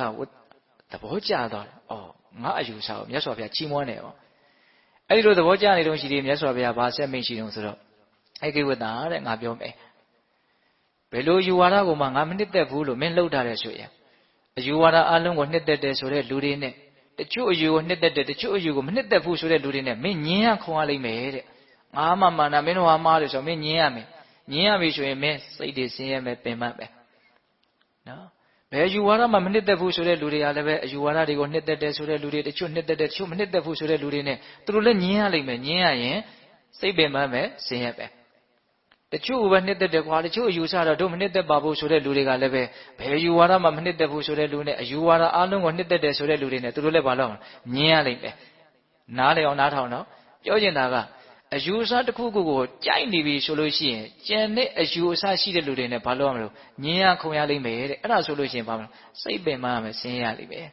ဒါကြောင့်မလို့ညံရှိတဲ့လူတွေကနော်ကိုယ့်အယူအဆကိုလည်းနော်မဆွဲလန်းဘူးသူများယူဆကိုလည်းမဆွဲလန်းဘူးဘာအယူဆအောင်မှသူတို့ဆွဲလန်းတာမရှိဘူးတဲ့နော်အဲ့လိုမျိုးဉာဏ်မရှိတဲ့ပုံကိုယ်တွေကကိုယ့်ယူဆကိုလည်းမစွန့်လန်းနိုင်ဘူးသူများယူဆကိုလည်းဆွဲလန်းနေကြတယ်ဆိုလိုတာကဘယ်လိုအယူဝါဒမျိုးကိုမှဆွဲမထားရဘူးဒီနေ့မှာအယူဆိုတာကနော်အယူအဆပိုင်းဆိုင်ရာတွေကိုပြောတာပါလူတွေကအတွေးတွေနဲ့တော့ကိုထင်တာကိုပြောကြတာမရှိဘူးလားရှိရဲ့နော်အဲ့ဒီလိုမျိုးမြတ်စွာဘုရားကအယူဆနဲ့ပတ်သက်ပြီးတော့အဲ့ဒီပရပိုက်ကိုဟောပြပြီးတော့လိုရင်းကြတဲ့တရားဒေသနာဆက်ပြီးတော့ဟောတယ်အဲ့ဒါကဘာလဲဆိုတော့ဝတ္တနော်အဂိဝတ္တတဲ့ငါပြောပြမယ်ဒီယုတ်ခန္ဓာကိုယ်ကြီးဟာနော်သတ္တုမဟာဗုဒ္ဓေကောပရိယာဘောတေဇောဝါယောဓာတ်ကြီးလေးပါးနဲ့တိဆောက်ထားတယ်မာတပိဋိကတံဘောတဲ့အမိဖတို့ရဲ့တုတ်သွေးကိုအမိပြုတ်ပြီးတော့ဖြစ်လာတာနော်ဩရဏကုမ္မာတဩရဏကုမ္မာတုပစီယောတဲ့ထမင်းမုံရုံမုံအစရှိတဲ့ဒီအစာအာဟာရကိုအကြောင်းပြုပြီးတော့ကြီးထွားလာတာဟုတ်လားပြီးတော့ဗာပြောတော့အနိစ္ဆုစာရဏပရိမတ္တနာဗေဒနာဝိဒန္တနာဓမ္မောတဲ့မတည်မြဲတဲ့သဘောအမြဲတမ်းဆုံးနေပေးရတဲ့သဘောပြီးတော့လည်းပဲဘာဖြစ်သွားတော့နော်ပျက်စီးသွားတဲ့သဘောဖျုတ်ဖျဲပေါက်ပြန်သွားတဲ့သဘောရှိတဲ့ဒီယုတ်ကာယကြီးနော်ယုတ်ကာယကြီးကိုအဲ့လိုအဓိပ္ပာယ်လေးနဲ့ဖွင့်ပြီးတော့ပြောတာနော်တကြီးလေးပါးရဲ့အဆူဝေးနော်အမေဖေရဲ့သွေးသားကိုအမိပြုပြီးတော့ဖြစ်လာတဲ့နော်အာဟာရဓာတ်ကိုအကြောင်းပြုပြီးတော့ကြည်ထွားလာတဲ့နော်မတည်မြဲတဲ့သဘောအမြဲတမ်းစုပ်နေပေးရတဲ့သဘောဟုတ်လားနင်းနှိပ်ပေးရတဲ့သဘောဒီလိုလုပ်နေတဲ့ကြားတဲ့ကပဲနော်ပျက်စီးဖောက်ပြန်သွားတဲ့သဘောရှိတဲ့ဒီယုတ်ကာယကြီးရဲ့အပေါ်မှာတဲ့ဘယ်လိုမျိုးမှန်မှန်ကန်ကန်နော်ရှုတဲ့တယ်လေမြင်တဲ့တယ်လေဆိုလို့ရှိရင်မြတ်စွာဘုရားအဲ့ဒီမှာ7မျိုးတောင်ဟောတယ်အနိစ္စတော့ဒုက္ခတော့အနိစ္စတော့မမြဲသောအဖြစ်သမတုပတ္တိတဘောရှုရမယ်တဲ့နော်ဒီယုတ်ကာယကြီးကိုမတည်မြဲတဲ့သဘောလို့မြင်အောင်ကြည့်ရမယ်ဒုက္ခတော့ဒါအကောင်းမဟုတ်တဲ့သဘာဝကြီးလို့မြင်အောင်ကြည့်ရမယ်နော်ရောဂတော့တဲ့ဒါယောဂရဲ့အစုအပုံကြီးများတာဖြစ်တယ်လို့မြင်အောင်ကြည့်ရမယ်တဲ့နော်ဂန္ဓတော့တဲ့ဒါဟာအိုင်းအမာကြီးတစ်ခုနော်အနာဆိုးကြီးတစ်ခုလို့မြင်အောင်ကြည့်ရမယ်တဲ့နော်အနာပေါက်မှအနာဆိုးဖြစ်တယ်လို့မထင်နဲ့နော်ဒီကိုယ်လုံးကပါတော့အနာဆိုးကြီးလို့မြတ်စွာဘုရားဟောတယ်ဂန္ဓဆိုတာအိုင်းအမာသွေးတန်တရေရဲနဲ့နော်ဦးဇင်းတို့အခုကင်ဆာယောဂမျိုးလိုပေါ့ဟုတ်လားအနာတုံးကြီးလို့မှတ်ရမယ်တန်လှတော်တယ်မြားဆူးနေတယ်လို့ညောင်ဆူးနေတယ်လို့သဘောထားပြီးတော့ဒီဟာကိုနားလေရမယ်တဲ့အခတော်တယ်ဆင်းရဲအစုအပုံကြီးလို့ဒါကိုသိအောင်မြင်အောင်ကြိုးစားရမယ်တဲ့အာဘာဒတော်တယ်အမျိုးမျိုးသောအနာယောဂါတို့ရဲ့စုရလို့နားလေရမယ်တဲ့နော်ဒါတည်းမကောက်မြတ်စွာဘုရားဗာဆက်ပြီးတော့ပြောတော့ပရတော်တဲ့ဒဇိမ့်ပြင်ပလို့သဘောထားပြီးတော့ဒါကိုရှုဆင်ញင်တတ်ရမယ် နော်အတွင်းသားမထားရဘူးပေါ့နော်ဒါဟာဒဇိမ့်ပြင်ပတဘာဝတရားလို့အဲ့လိုမျိုးဒဇိမ့်ဆန်ဆန်လူငယ်တွေနားလည်အောင်ပြောရတော့အဲ့လိုမျိုးသဘောထားရမယ်တေခန္ဓာရဲ့ပေါ်မှာနော်ပါလောကတော်တယ်ပျက်စီးသွားမဲ့သဘာဝလို့ဒါကိုရှုမှတ်ရမယ်ဆင်ခြင်ရမယ်နော်ပြောပုံအများကြီးပဲနော်ပြီးတော့ဗာပြောတော့သုံးညတော်တယ်အနှစ်သာရကင်းမဲ့တဲ့သဘောအနေနဲ့ဒါကိုရှုရမယ်မြင်ရမယ်အနတ္တတော်တယ်ဒါဟာအတ္တ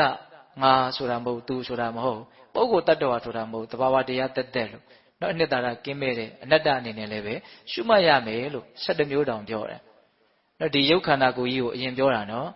ဟုတ်လားပရိယာဝတ္တိဇောဝါယောဓာတ်ကြီး၄ပါးနဲ့အခြေခံတည်ဆောက်ထားတဲ့အမေဖေရဲ့သွေးသားကိုအမိပြုပြီးတော့ဖြစ်လာတဲ့အာဟာရကိုအမိပြုပြီးတော့ကြီးထွားလာတဲ့နော်အမြဲတမ်းစုပ်နေပုတ်တက်ပြီးတော့နော်ပေးနေရပြီမယ်လို့လည်းပဲပြီးတော့လည်းပဲပေါက်ပြန်ပျက်စီးသွားတတ်တဲ့ဒီသဘာဝတရားကြီးကိုအဲ့လို7မျိုးသောနိလန်းတို့ဖြင့်မြင်အောင်ကြိုးစားရမယ်တဲ့နေစာတော့ဒုက္ခတော့ဟုတ်လားနော်ဒါတွေကိုဒကာမတို့ဦးရှင်တို့အသေးစိတ်အကုန်လုံးမှတ်နိုင်ရင်တော့အလွန်ကောင်းမယ်ပေါ့နော်7မျိုးတောင်မြတ်စွာဘုရားဟောတာဟုတ်လားအဲ့လိုဦးရှင်တို့ရုပ်ပိုင်းဆိုင်ရာကိုရှုမှတ်ပွားများရမယ်လို့ဟောပြီးတဲ့နောက်မှာမြတ်စွာဘုရားဘာကိုထပ်ပြီးတော့ဟောတော့ဝေဒနာကိုဟောတယ်နော်စိတ်ဝင်စားစရာကောင်းတယ်လို့ဦးရှင်ကထင်တယ်နော်ဒါတရားဘာဝနာကိုစိတ်ဝင်စားတဲ့ပုဂ္ဂိုလ်တွေအတွက်ပိုစိတ်ဝင်စားတယ်ကောင်းတယ်ရှင်သာရိပုတ္တရာယန္တာဖြစ်တဲ့တုတ်တန်ဆိုတော့စိတ်ထဲမှာအမှတ်ထင်တယ်လေမှတ်စေခြင်းတယ်ပေါ့နော်ဝေဒနာတွေကိုမြတ်စွာဘုရားဘယ်လိုဟောတော့ဆိုတော့အလွန်ရိုးရိုးရှင်းရှင်းဟောတယ်အဲ့ဒီတုတ်တန်မှာအဂိဝတ္တာတဲ့ခံစားမှုဝေဒနာဟာ3မျိုးရှိတယ်တဲ့ဒုက္ခရဲ့ဒုက္ခရဲ့အဒုက္ခမဒုက္ခရဲ့ဒုက္ခဆိုတာချမ်းသာတဲ့သဘောဒုက္ခဆိုတာဆင်းရဲတဲ့သဘောအဒုက္ခမဒုက္ခဆိုတာချမ်းသာတာလည်းမဟုတ်ဆင်းရဲတာလည်းမဟုတ်ချမ်းသာတယ်လို့လည်းမထင်ရှားဘူးဆင်းရဲတယ်လို့လည်းမထင်ရှားဘူးဝေဒနာဘယ်နှမျိုးတော့3မျိုးဒုက္ခရဲ့ဒုက္ခရဲ့အဒုက္ခမဒုက္ခအဲ့ဒါကိုဒီဝေဒနာခံစားမှုတို့ရဲ့အနိစ္စသဘာဝကိုပုံပေါ်အောင်မြတ်စွာဘုရားဘယ်လိုရှင်းပြလဲဆိုတော့အဂိဝတ္တာတဲ့ဒုက္ခဝေဒနာကိုခံစားနေတဲ့အချိန်မှာဒုက္ခဝေဒနာမရှိဘူးတဲ့အဒုက္ခမဒုက္ခဝေဒနာလည်းမရှိဘူးတဲ့တေချာနားထောင်နော်ဒုက္ခဝေဒနာခံစားနေတဲ့အချိန်မှာဒုက္ခလည်းမရှိဘူးအဒုက္ခမဒုက္ခလည်းမရှိဘူးဒုက္ခလေးတက်တက်ကိုပဲခံစားနေတာတဲ့တခါဒုက္ခဝေဒနာကိုခံစားနေတဲ့အချိန်မှာဒုက္ခဝေဒနာမရှိဘူးအဒုက္ခမဒုက္ခဝေဒနာမရှိဘူးဒုက္ခဝေဒနာတက်တက်ကိုပဲခံစားနေတာအဒုက္ခမဒုက္ခဝေဒနာကိုခံစားတဲ့အချိန်မှာလည်းပဲဒုက္ခဝေဒနာမရှိဘူးဒုက္ခဝေဒနာမရှိဘူးအဒုက္ခမဒုက္ခကိုပဲခံစားနေတာဘာလဲဆိုတော့အဲ့ဒီအချက်ကိုပဲပဲနေနေစဉ်းစားလို့ရှိရင်ဘယ်ခံစားမှုမှတည်မြဲနေတာမဟုတ်ဘူးဆိုတာကိုမသိနိုင်ဘူးလားသိနိုင်တယ်နော်ဝေဒနာတစ်မျိုးခံစားနေတယ်မှာကျန်တဲ့ဝေဒနာရှိသလားမရှိဘူးနော်ဒါကြောင့်ဆင်းရဲနေတဲ့အချိန်မှာချမ်းသာတာမရှိဘူးချမ်းသာနေတဲ့အချိန်မှာလည်းဆင်းရဲတာမရှိဘူးချမ်းသာတယ်လည်းမဟုတ်ဘူးဆင်းရဲတာလည်းမဟုတ်ဘူးဒီတိုင်းပဲပဲချမ်းသာဆင်းရဲခြင်းမှမထင်ရှားဘူးဆိုတဲ့တော့သိဖို့တောင်အလွန်ခက်တဲ့ဒီလိုအဒုက္ခမဒုက္ခဝေဒနာမျိုးဖြစ်နေတဲ့အချိန်မှာလည်းပဲချမ်းသာခြင်းလည်းမရှိဘူးဆင်းရဲခြင်းလည်းမရှိဘူးဒါကြောင့်ဘယ်ဟာတည်မြဲနေတယ်လို့မေးရင်ဘယ်ဟာမှမတည်မြဲဘူးနားလည်ဖို့လိုတယ်ဟုတ်လားဝေဒနာတို့ရဲ့မတည်မြဲပုံကိုမြတ်စွာဘုရားအဲ့လိုရိုးရိုးလေးပြောတာနော်အဲ့လိုပြောပြီးတော့မြတ်စွာဘုရားဝေဒနာကိုဘယ်လိုအဓိပ္ပာယ်ဖွင့်ပြတော့ဘယ်လိုမှန်မှန်ကန်ကန်သိအောင်လုပ်အောင်ဘယ်လိုဆိုတာကိုဆက်ပြီးတော့အမိန့်ရှိတာနော်ဒုက္ခဝေဒနာပဲဖြစ်ဖြစ်ဒုက္ခဝေဒနာပဲဖြစ်ဖြစ်အဒုက္ခမဒုက္ခဝေဒနာပဲဖြစ်ဖြစ်အနိစ္စသင်္ခတပရိစ္ဆသမုပ္ပန္နာခယဓမ္မဝေယဓမ္မဝိရာဂဓမ္မនិရောဓဓမ္မတဲ့နော်ဘယ်နှလုံးရှိသွားတော့သိချာမှတ်မယ်နော်အနိစ္စသင်္ခတနော်ပရိစ္ဆသမုပ္ပန္နာခယဓမ္မဝေယဓမ္မဝိရာဂဓမ္မនិရောဓဓမ္မ9မျိုးဟောရတယ်နော်အနိစ္စဆိုတာဘာတော့မတည်မြဲဘူးအနိစ္စမတည်မြဲတဲ့သဘောဟုတ်လားပြီးတော့ဗာပြောတော့သင်္ခတတဲ့ပြုပြင်အပ်တဲ့သဘောတဲ့နော်အကုန်လုံးအကြောင်းတရားတွေစုံလာမှဖြစ်လာတဲ့သဘောလေးသူ့စွမ်းနဲ့သူဖြစ်လာတာမဟုတ်ဘူးဟုတ်လားပြုပြင်ထားတဲ့သဘောလေးပြုပြင်အပ်တဲ့သဘောလို့အဲ့လိုလေးတော့ဘာသာပြန်တယ်ပေါ့ပြုပြင်အပ်တယ်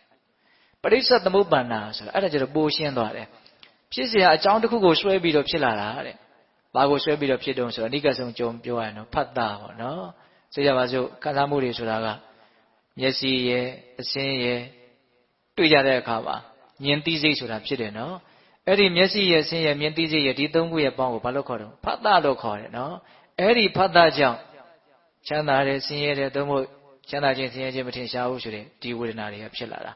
အဲ့လိုပဲနားရဲ့အတန်ရဲ့ကြားသိစိတ်ရဲ့ဒီ3ခုပေါင်းစုံတာကိုဘာခေါ်တော့ဖတ်တာအဲ့ဒီဖတ်တာကြောင့်ပဲချမ်းသာခြင်းဆင်းရဲခြင်းဆိုတာတွေဖြစ်လာတာသိချာစဉ်းစားနော်ဝေဒနာတွေဖြစ်ပွားပုံအနေအထား မြင်ရကလည်းတဆင်ဖြစ်လာတယ်ကြားရကလည်းတဆင်ဖြစ်လာတယ်အကြံဉာဏ်ပြောရရင်ဟုတ်လားအနက်နေရကနေတဆင်ဖြစ်လာတယ်အရာသာတွေစားတော့ကနေတဆင်ဝေဒနာတွေဖြစ်တယ်အတွေ့အထိတွေကနေတဆင်ဖြစ်တယ်အတွေ့အကြံတွေကနေတဆင်ဖြစ်လာတယ်ပရိစ္ဆသမုပ္ပန္နာဆိုအဲ့ဒါကိုပြောတာအကြောင်းတရားကိုဆွဲပြီးတော့ဖြစ်ပေါ်လာတာအမြဲတည်ရှိနေတာမဟုတ်ဘူးအာဂန္တုသဘောပေါ့ဧည့်သည်သဘောပေါ့နော်ဒါကိုပြောတော့ပရိစ္ဆသမုပ္ပန္နာအဲ့ဒီလိုဖြစ်လာတဲ့သဘာဝတရားတွေကဝရဓမ္မနော်ခရဓမ္မကုန်ခန်းတတ်တဲ့သဘောရှိတယ်ဝရဓမ္မပျက်စီးတတ်တဲ့သဘောရှိတယ်တဲ့ဒါကြောင့်မို့လို့ဒီဝေဒနာတရားတွေဟာဝိရာဂဓမ္မမနှစ်သက်မဆွဲလန်းအပ်သောသဘာဝတရားများတာဖြစ်တယ်တဲ့နော်လူချင်းစရာကောင်းတဲ့သဘောတွေမဟုတ်ပါဘူးဆိုတဲ့အဓိပ္ပာယ်ကိုနားလည်ရမှာနော်ဝိရာဂဓမ္မနော်နှစ်သက်စရာမဟုတ်တဲ့သဘာဝတရားတွေတဲ့ဘာဖြစ်လို့တော့ပျက်စီးသွားလို့ဟုတ်လားဘာဖြစ်လို့တော့ပျက်စီးသွားလို့နှစ်သက်စရာကောင်းတဲ့တရားတွေမဟုတ်ဘူးတဲ့និရောဓဓမ္မချုပ်ပြောက်သွားတဲ့သဘာဝတရားတွေသာဖြစ်တယ်လို့အဲ့ဒါလိုမှန်မှန်ကန်ကန်သိရမယ်မြင်ရမယ်တဲ့လူရင်းကိုမြတ်စွာဘုရားဟောတာနော်အဲ့လိုသိရမြင်မှများလို့ရှိရင်အဲ့ဒီပုဂ္ဂိုလ်ဟာဒီဝေဒနာတွေရဲ့ပုံမှာညီငွေမှုဆိုတာဖြစ်လာတယ်နော်ဆွဲမဲ့မှုကင်းမှုဆိုတာဖြစ်လာတယ်လွတ်မြောက်မှုဆိုတာဖြစ်လာတယ်ဒါအနှစ်ချုပ်လေးပြောတာပါအဲ့လိုဆိုလို့ရှိရင်ဒီပုဂ္ဂိုလ်ဟာနော်ဘာဖြစ်သွားတော့ဆိုတော့အာသောကုန်ခံယန္တာဖြစ်တယ်လို့ဆိုကြပါစို့ဟုတ်လားအဲ့လိုယန္တာဖြစ်သွားပြီဆိုလို့ရှိရင်အဲ့ဒီပုဂ္ဂိုလ်ဟာဘယ်သူနဲ့မှညှင်းခုန်တယ်ဆိုတာမရှိဘူးတဲ့လောကရဲ့ပြောရိုးပြောစဉ်အရာမို့သာပြောနေတာဘာကိုမှအမှားအဖြစ်သုံးတတ်တာလည်းမရှိဘူးတဲ့ဟောဒါလေးကအလွန်မှတ်စရာကောင်းတဲ့စကားလုံးနော်ပြောရိုးပြောစဉ်မို့ပြောတော့ပြောနေတယ်ဒါပေမဲ့သူ့ရဲ့စိတ်ထဲမှာမှားယွင်းတဲ့သုံးသပ်မှုမရှိပါဘူးတဲ့ဆရာတို့ယန္တာရှင်မြတ်တွေလည်းပဲအေးငါစီလာခဲ့ဟိုလူကဘယ်သွားမှလဲအစရှိတဲ့ပုဂ္ဂိုလ်တ attva အနေထားမျိုးတွေနဲ့ပြောတာတော့မရှိဘူးလားရှိတယ်ဒါပေမဲ့သူတို့မှာမှားယွင်းတဲ့သုံးသပ်ချက်မရှိဘူးဒါပုဂ္ဂိုလ်တ attva ဒါငါဒါသူဆိုတဲ့မှားယွင်းတဲ့သုံးသပ်ချက်ဒါကသောတာပန်ပုဂ္ဂိုလ်တောင်မရှိပါဘူးဟုတ်လားအဲ့တော့ယန္တာဖြစ်သွားပြီဆိုရင်ဘယ်သူနဲ့မှညှင်းခုန်တယ်ဆိုတာမရှိဘူးနော်သူပြောတာတွေတော့ပြောတာရှိတယ်ဒါပေမဲ့မှားယွင်းတဲ့သုံးသပ်မှုသူ့မှာမရှိဘူးအဲ့ဒီလိုမျိုးမြတ်စွာဘုရားဟောတဲ့အခါကျတော့အဲ့ဒီဒီကနခပရပိုက်ကသောတာပန်ဖြစ်သွားတယ်နောက်နာကရက်လေခတ်ပြီးတော့ပေးနေတဲ့ရှင်သာရိပုတ္တရာအလောင်းလျာဖြစ်တဲ့နော်ဥပါတိတနော်မထေမြတ်ရှင်သာရိပုတ္တရာဖြစ်သွားပြီပေါ့လေအဲ့ဒီကြတော့ဟုတ်လားသူကဘာဖြစ်သွားတော့ဆိုတော့ယန္တာဖြစ်သွားတယ်ဘလို့လုတ်ပြီးတော့သူကယန္တာဖြစ်သွားတော့ဆိုသူ့ရဲ့အတွေးလေးကိုလည်းပဲအဲ့ဒီထဲမှာမှတ်တမ်းတင်ထားတာပါတယ်ဩငါတို့ရဲ့မြတ်စွာဘုရားကနော်ထိုတရားတွေကိုထူးသောဉာဏ်ဖြင့်သိပြီးတော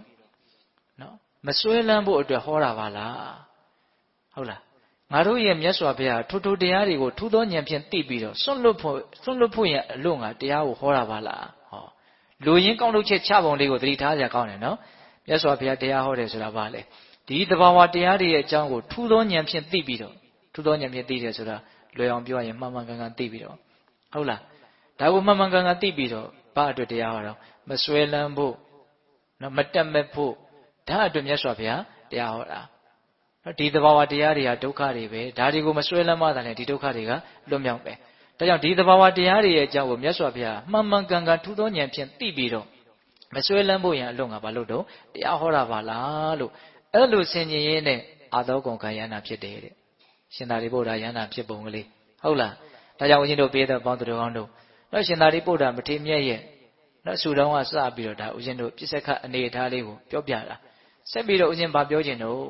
နော်နောက်နေ့မှာပြောမယ်ရှင်သာရိပုတ္တရာရဲ့အကြောင်းအရာတွေကအလွန်များတယ်သူဟောခဲ့တဲ့တရားလေးတွေကိုလည်းဦးဇင်းကပြောခြင်းတယ်နော်အရှင်မြတ်ကြီးနှစ်ပါးဆွေးနေတဲ့အကြောင်းတွေကိုလည်းပြောခြင်းတယ်အဲ့တော့ဒီနေ့ကျန်တဲ့အချိန်လေးမှာဦးဇင်းကဘာဆက်ပြောခြင်းတော့ဆိုတော့ဒီရှင်သာရိပုတ္တရာအရှင်မြတ်ကြီးဟာအလွန်တရာမှသီးခံတဲ့နေရာမှာစံထားရတဲ့ပုဂ္ဂိုလ်ဖြစ်တယ်ထူးခြားတဲ့အဖြစ်အပျက်နဲ့သီးခံမှုနဲ့ပတ်သက်ပြီးတော့သူ့မှာထူးခြားတဲ့မှတ်တမ်းရှိတယ်ဒါလေးကိုဦးဇင်းကဆက်ပြီးတော့ပြောခြင်းတယ်ဟုတ်လားသူယန္တာဖြစ်ပြီးဆိုတော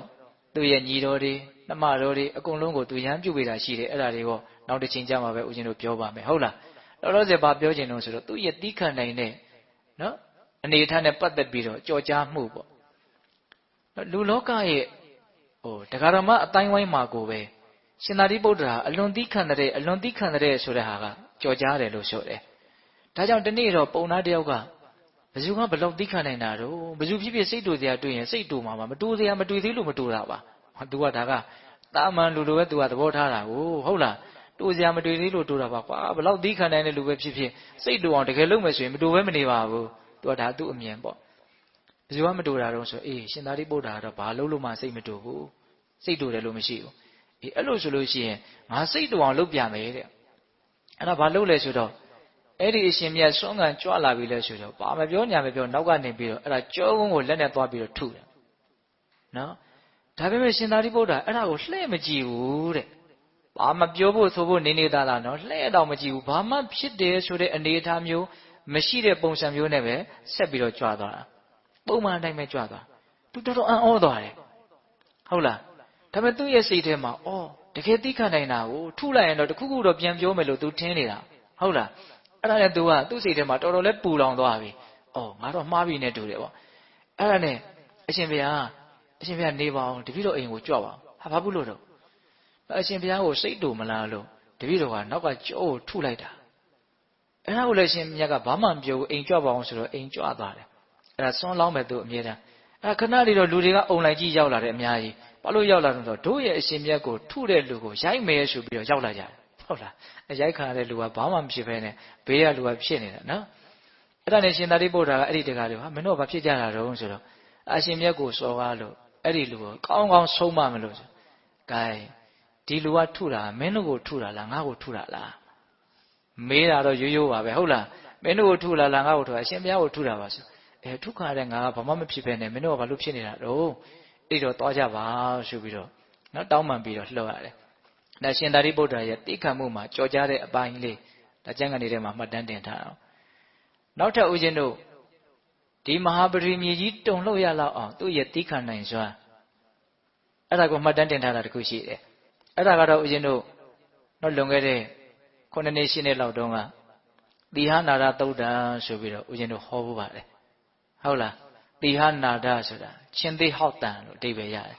်နော်ဒီအကြောင်းအရာလေးကိုလည်းဦးဇင်းကအကျဉ်းပြင်းလေးပြောပြခြင်းတယ်နော်ရှင်သာရိပုတ္တရာကိုရမြတ်ကြီးရဲ့တိခံနိုင်တဲ့စွမ်းရည်ကိုတရားတော်တို့ဦးဇင်းတို့တွေကြည်ညိုစေရနော်စိတ်ထဲကအားကြစေရဒီလိုမျိုးမှန်မှန်ကန်ကန်သိမြင်မှုနဲ့ကြည်ညိုကြမယ်အားကြကြမယ်ဆိုရင်လည်းပဲအများကြီးကုသိုလ်ကောင်းမှုတိုးတယ်မရှိဘူးလားရှိရဲ့နော်အဲ့တော့ဒါကဘာပြောထားတော့ဆိုတော့နော်အခါတစ်ပါးမှာနော်ရှင်သာရိပုတ္တရာကတည်င်းဝါလာကျွတ်လို့နော်ဒေသစာတွေလှည့်လည်မယ်ဆိုတော့သူ့ရဲ့နော်အချမ်းရနေနဲ့မြတ်စွာဘုရားကိုရှ िख ိုးဥချပြီးတော့နှုတ်ဆက်ပြီးတော့သူခီးထွက်တာအဲ့လိုခီးထွက်တော့အများကြီးလိုက်ပို့ကြတဲ့ယဟန်တွေရှိတယ်အဲ့ဒီလိုက်ပို့ကြတဲ့ယဟန်တွေကိုရှင်သာရိပုတ္တရာကနော်အမျိုးအနွယ်တွေခေါ်ပြီးတော့နှုတ်ဆက်တယ်ကင်ပြန်ကြပါတော့မလိုက်ခဲ့တော့နဲ့ပြန်ကြတော့ဆိုနှုတ်ဆက်တယ်အဲ့ဒီထဲမှာယဟန်တစ်ပါးပါတယ်အဲ့ဒီယဟန်တစ်ပါးကတောင့်တနေတယ်ဘယ်လိုတောင့်တနေလဲဆိုတော့ငါ့ကိုအရှင်မြတ်ကငါ့ရဲ့အမျိုးအနွယ်လေးကိုခေါ်ပြီးတော့နှုတ်ဆက်ရင်လည်းအတိမတ်ပြုရင်လည်းကောင်းပါလို့သူကစဉ်းစားနေတာအတိမတ်ပြုတာကိုခံကျင်တယ်ဒါပေမဲ့ဖြစ်ကျင်တော့ရှင်သာရိပုတ္တရာသူ့ကိုမမြင်မိဘူးသူ့ကိုမတွေ့မိဘူးဟုတ်လားအဲ့ဒါနဲ့သူ့ကိုနှုတ်လည်းမဆက်မိဘူးနှုတ်မဆက်မိပဲနဲ့တော့ကြွမဲ့ခီးကိုကြွသွားတဲ့ခါကျတော့ပိုးပြီးတော့တိုက်ဆိုင်တာကသင်္ကန်းရမ်းလိုက်တဲ့နေရာမှာအဲ့ဒီသင်္ကန်းကအဲ့ဒီယဟန်ကိုနည်းနည်းလေးသွားပြီးတော့ခိုင်းမိတယ်သင်္ကန်းလေးခိုင်းမိတာကဘာမှမပြောပါတော့ပါဘူးရှင်မြတ်ကသိတောင်မသိဘူးဒါပေမဲ့သူကဘာလုပ်တုံးဆိုတော့သူ့ကိုမနှုတ်ဆက်တဲ့ကိုကစားသူ့စိတ်ကမကျေနပ်ဘူးအကြီးကျယ်မကျေနပ်ဘူးအတိမပြုခံခြင်းတဲ့စိတ်ကလည်းအလွန်ခက်တယ်လို့ပြောရမယ်နော်ဟုတ်လားအဲ့ဒါဦးဇင်းတို့မနေ့ပြန်မှပြောမဲ့တရားထဲမှာဒီအကြောင်းအရာတွေလည်းပါလိုက်ဦးမယ်ဟုတ်လားအဲ့ဒါသူကအကျေနပ်တာကိုအခြေခံပြီးတော့သူ့ကိုသင်္ကန်းနဲ့ထိသွားတာကိုဒါအရှင်မြတ်ကိုနော်စော်ကားဖို့အတွက်သူ့မှာခိုင်လုံတဲ့အကြောင်းပြချက်ရတယ်ဘာလို့တုံဆိုတော့အဲ့ဒါမြတ်စွာဘုရားကြီးကိုသွားပြီးတော့မြတ်စွာဘုရားရှင်သာရိပုတ္တရာကိုရောမြတ်က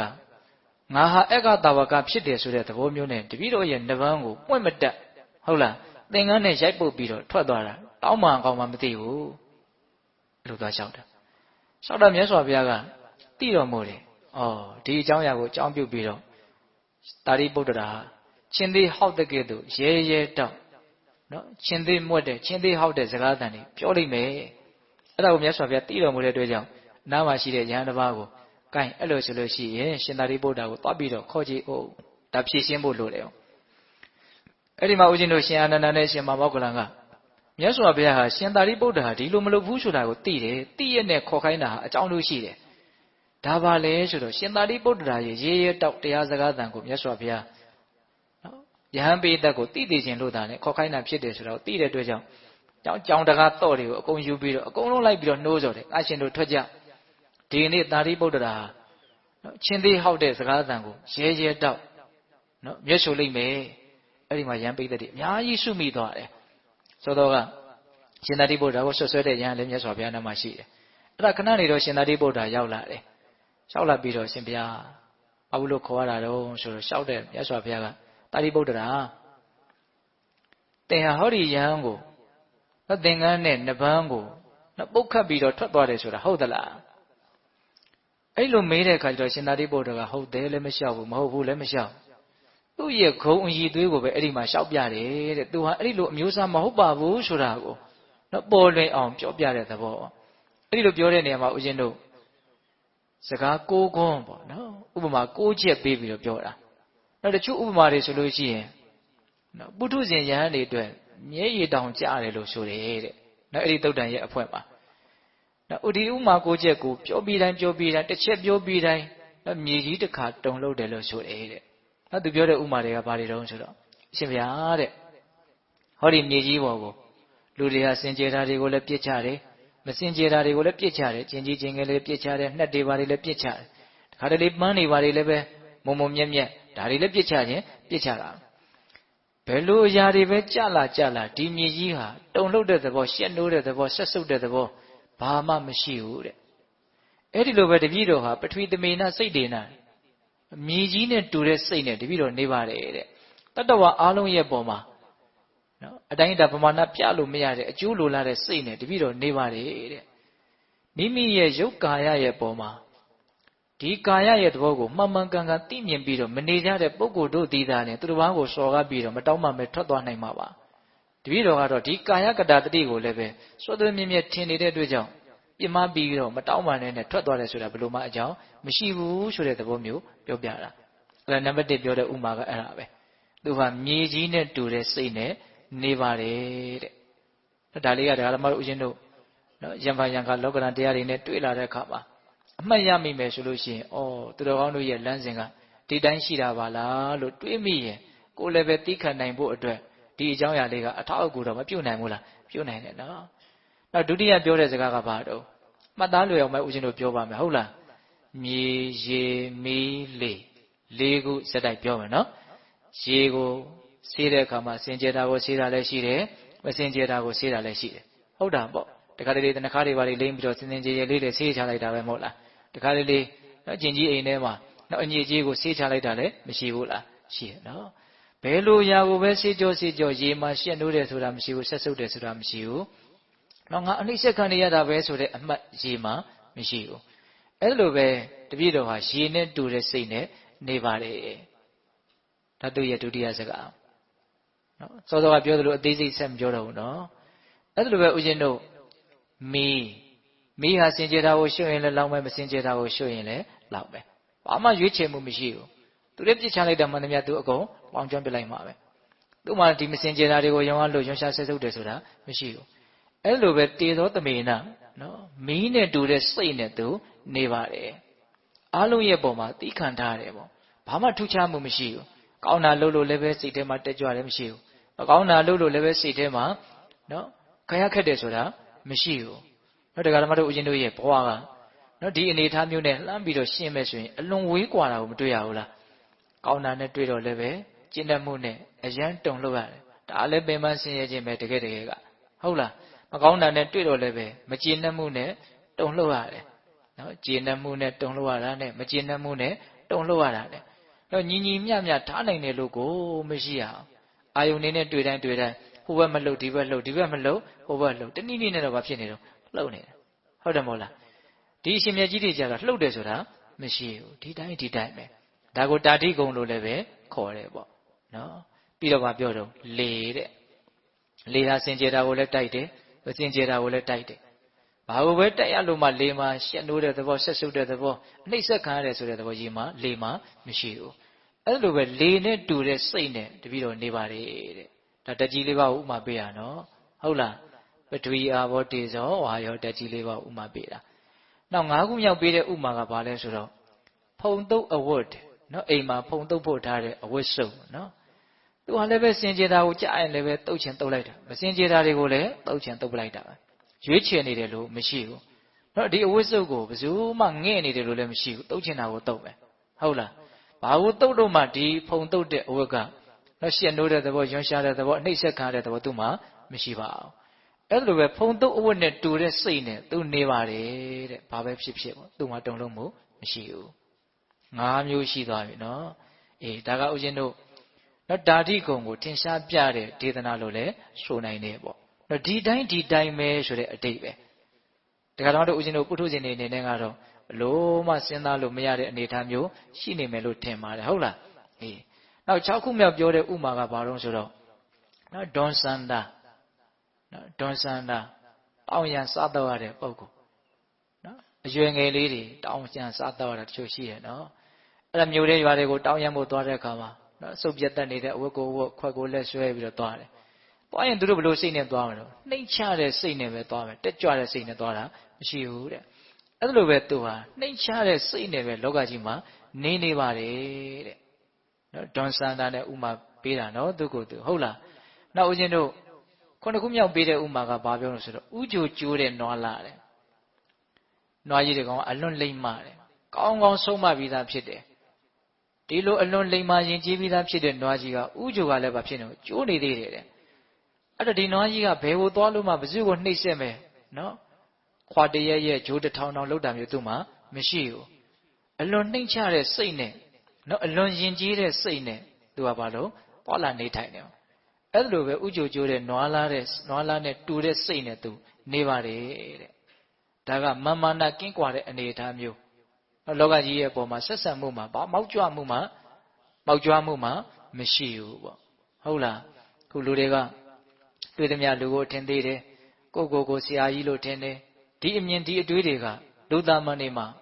နော်အကြောင်းမျိုးကြောင့်ရှိမနေဘူးလားရှိနေရနော်ဟုတ်လားဒီစိတ်ထားမျိုးတွေထားနိုင်ဖို့ဆိုတာကတမင်တကာကိုစ조사အထုတ်ပြီးတော့တွေးယူမှသာလေဩဟုတ်ပါလားဆိုတာမျိုးဖြစ်တာတာမန်အဖြစ်ဆိုရင်တော့ဒီစိတ်ထားမျိုးရှိဖို့မလွယ်ဘူးနော်ဒွန်စန္ဒာနဲ့တူတဲ့စိတ်ဥကြိုကျိုးတဲ့နွားလားနဲ့တူတဲ့စိတ်တဲ့ဒါဥမာပေးတာ